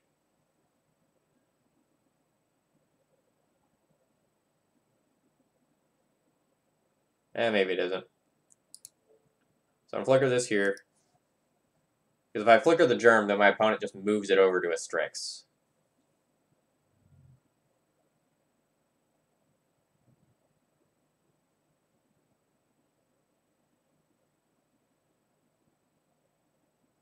Geez, Disenchant.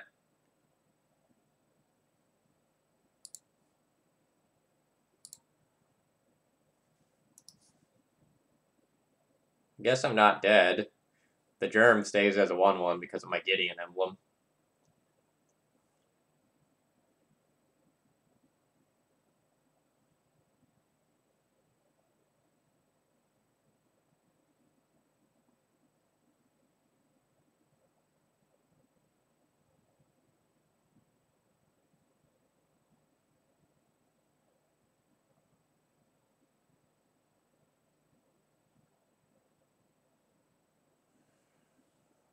Ugh, how do I get out of this?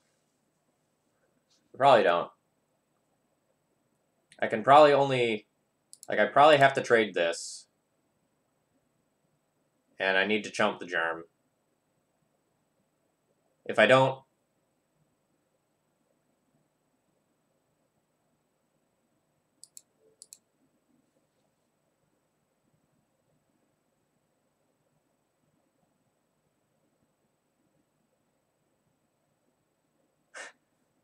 Block neither Strix, hope my opponent screws up somehow?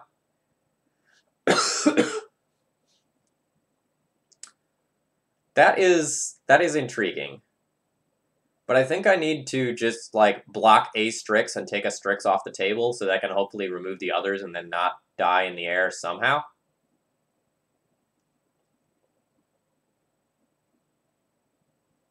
Okay. Actually, maybe I do play towards my opponent punting. So this is what I'm going to do. I'm going to trade this germ. Get this off the table. I'll leave my opponent with, like, 2 lethal threats. But give myself the chance to actually, like, attack in and do something with Sword of Fire and Ice.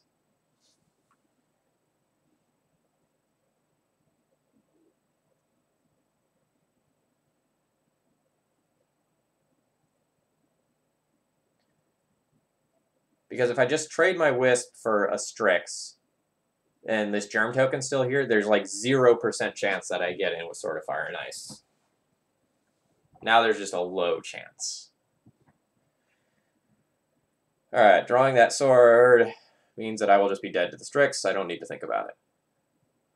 No, they'll block with Mystic.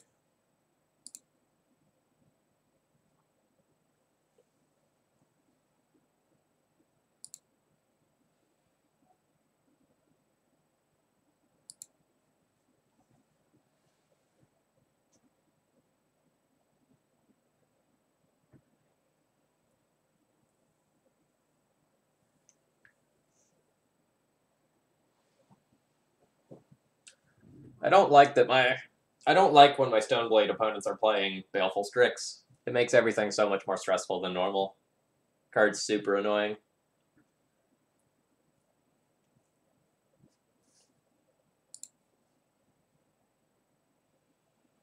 God, this is another really mediocre hand.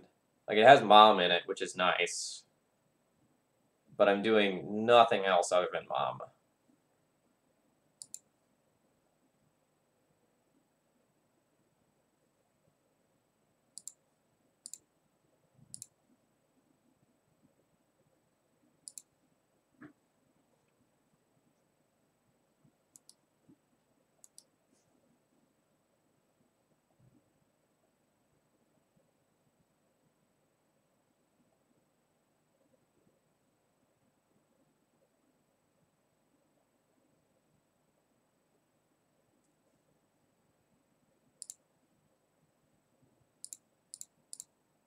Really hoping this resolves, because my opponent was...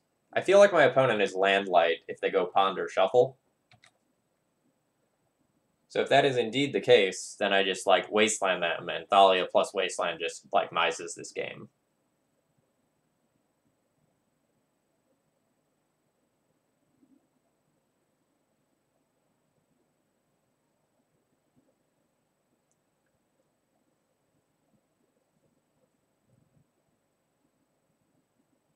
Ah, Wasteland my Wasteland.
Like, as long as my opponent doesn't keep making land drops, I'm okay. My opponent continues to make land drops, and I continue to miss them. I'm in trouble, though. But if my opponent just has 2 lands, that's kind of irrelevant, right? Like, that's one little cantrip or something like that.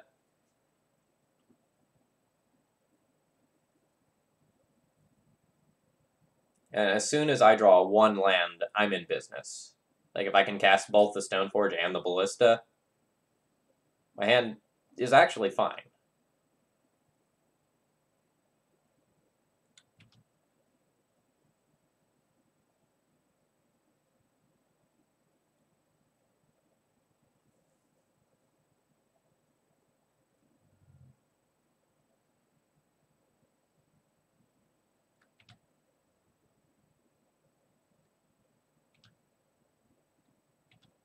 Hey, hey, welcome.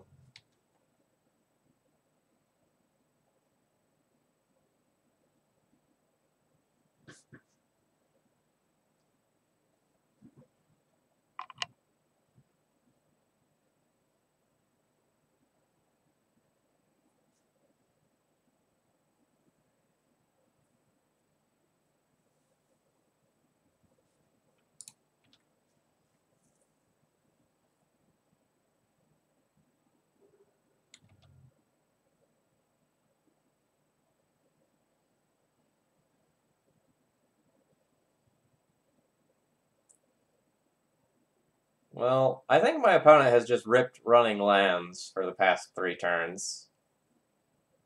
That's kind of frustrating.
Seems like a very poor place to play a Pithing Needle.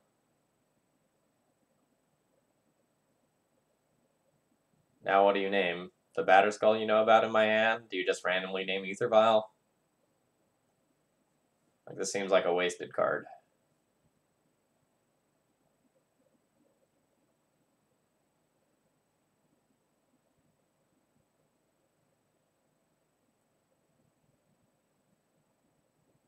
That hurts you too. Of course I draw Stoneforge off the top.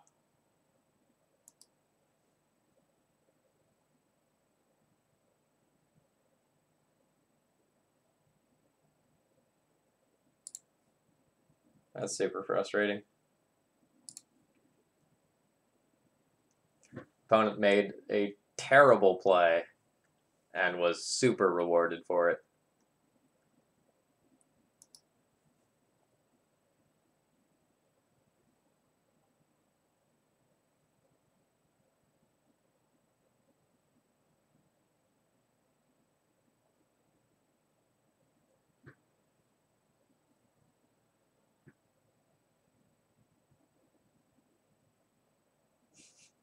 Opponent is ghosting the future. Yeah, I guess so.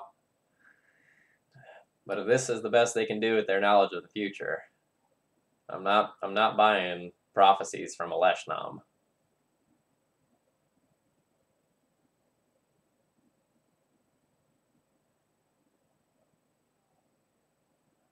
Opponent indeed should play the lottery.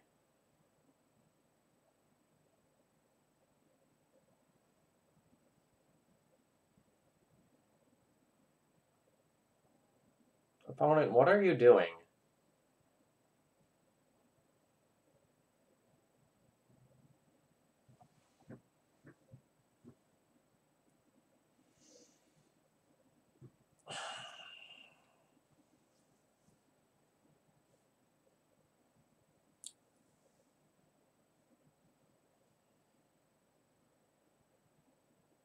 I'm just gonna throw it out there, but my opponent just played a Stoneforge. Okay, okay, that's the delay. Okay.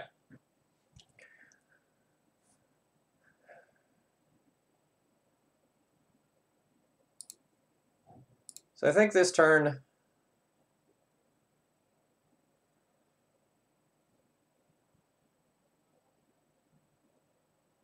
I'm just gonna play out a Mirran Crusader.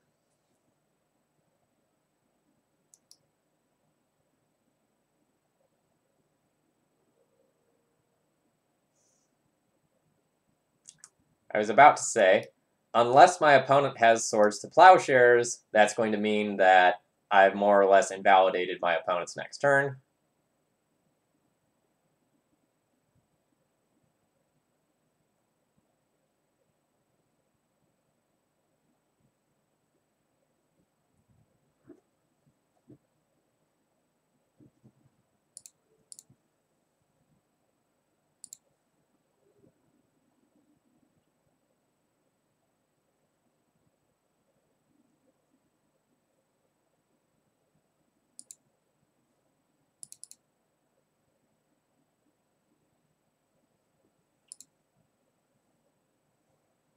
So I'll play out another Crusader here. It's something that can trade with the Stoneforge Mystic and empty the board. If this Crusader eats it to another removal spell, I'll just Recruiter for a sword.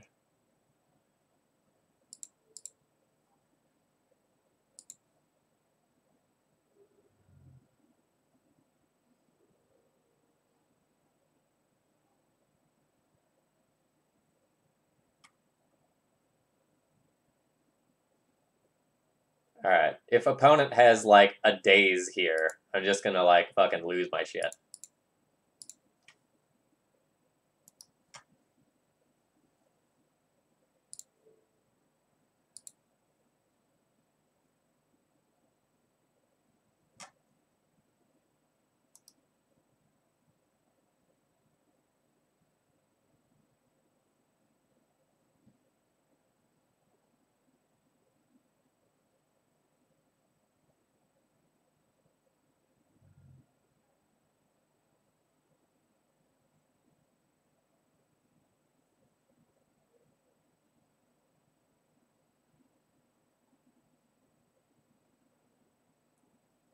Not exactly, but I did have someone blow up my Batterskull and I got to keep the germ.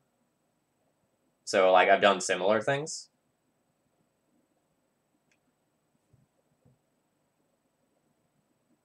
Well, yeah, okay, so I guess I've Flicker Wisped the Batterskull to reset it when Gideon was out. But I haven't Flicker Wisped the Batterskull that already had the germ on it to, like, make a 1/1. That's kind of cute. It's on the bucket list. I'm sure it'll happen.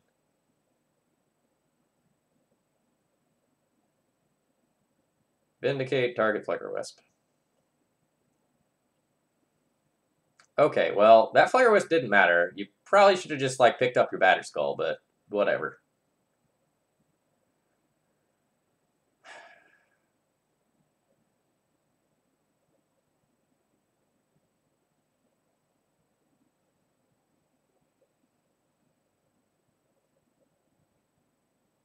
Alright, can I afford a turn off? Can I take, like, a turn off to play double Ether Vial? If I play double Ether Vial, the next turn I can Recruiter for Mom, jump block with Recruiter on the Batterskull that has Sword of Fire and Ice, and then have Mom active. I think I can take a turn to do that. I'm just so constrained on mana right now.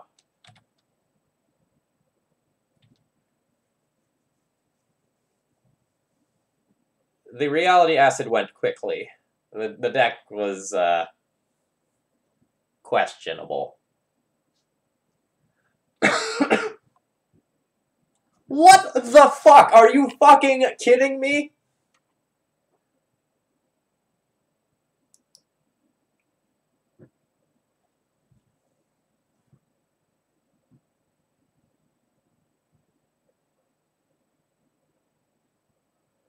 That is so beyond tilting.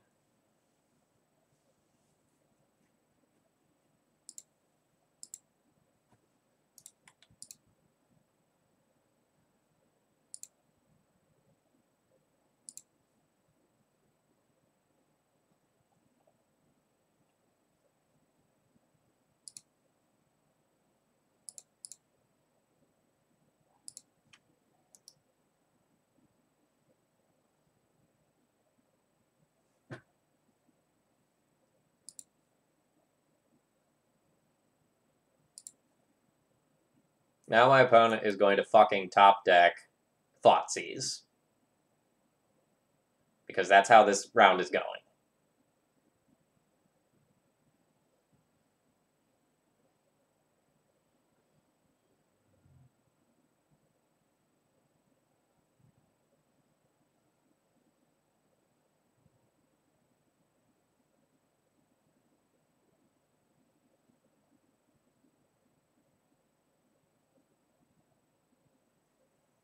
Well, that still falls into the category of absolutely insane top decks that will ruin me.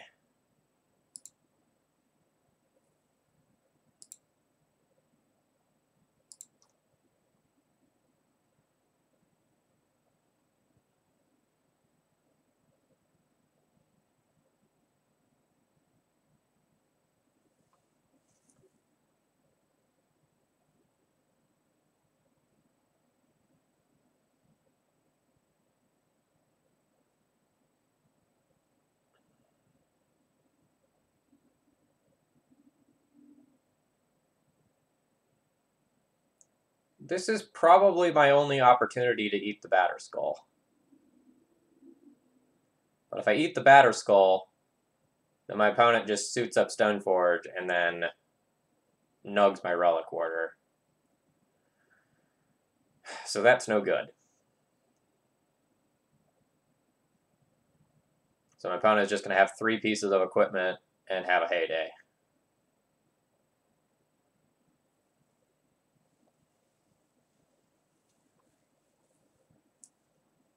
How can I win?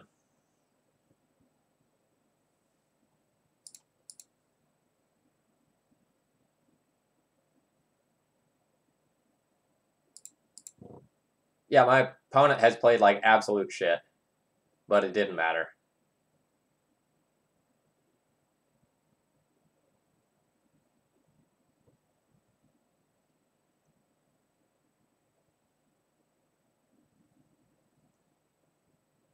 No, my opponent named Aether Vial with Pithing Needle when they top decked that.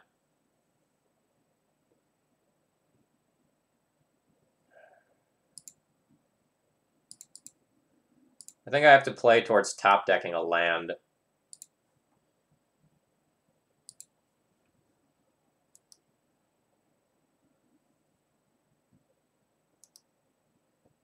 No, my opponent's top decks just one after another have been absolutely insane. So despite the fact that they're just pooping all over themselves, it didn't matter. Like, they wasted a card with Pithing Needle.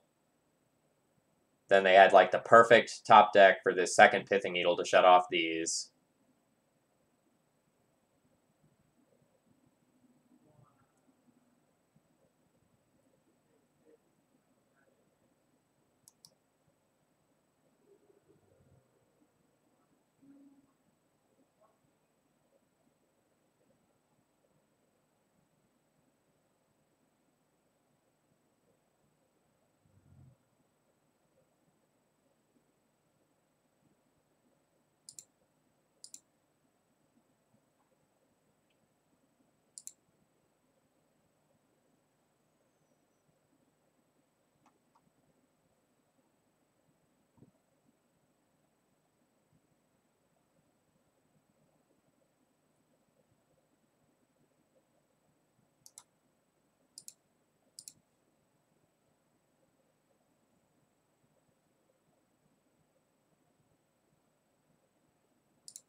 Yeah, there's the Thoughtseize to strip away the Leon Relic Warder. That was my way out of this game. Frustrating.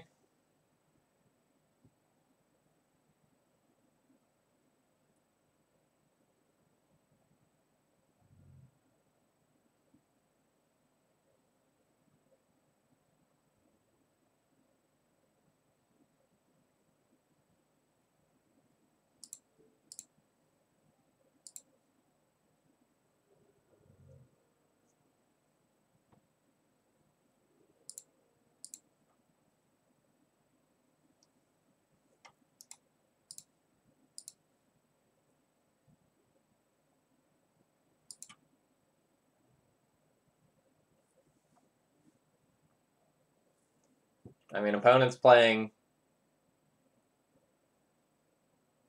terribly, so why wouldn't they have really loose cards? It just makes sense.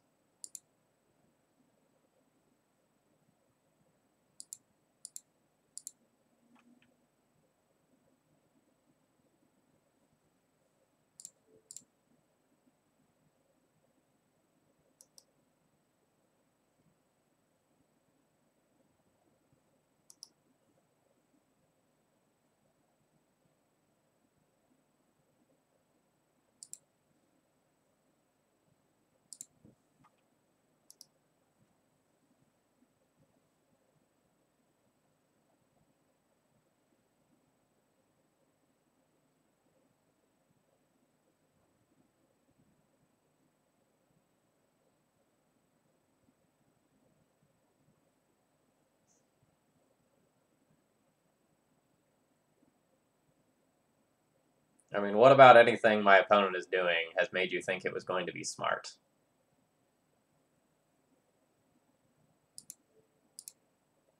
So this is 4, 8, 9, so I have to block 2 things. Super unfortunate.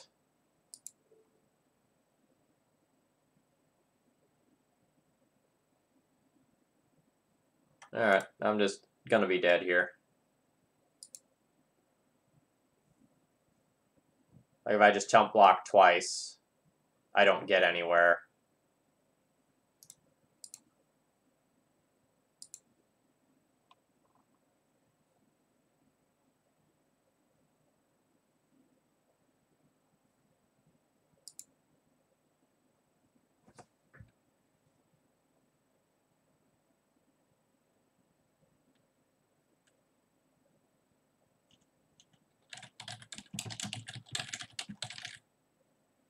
I'm gonna be the bigger person here and not respond to my opponent's comments.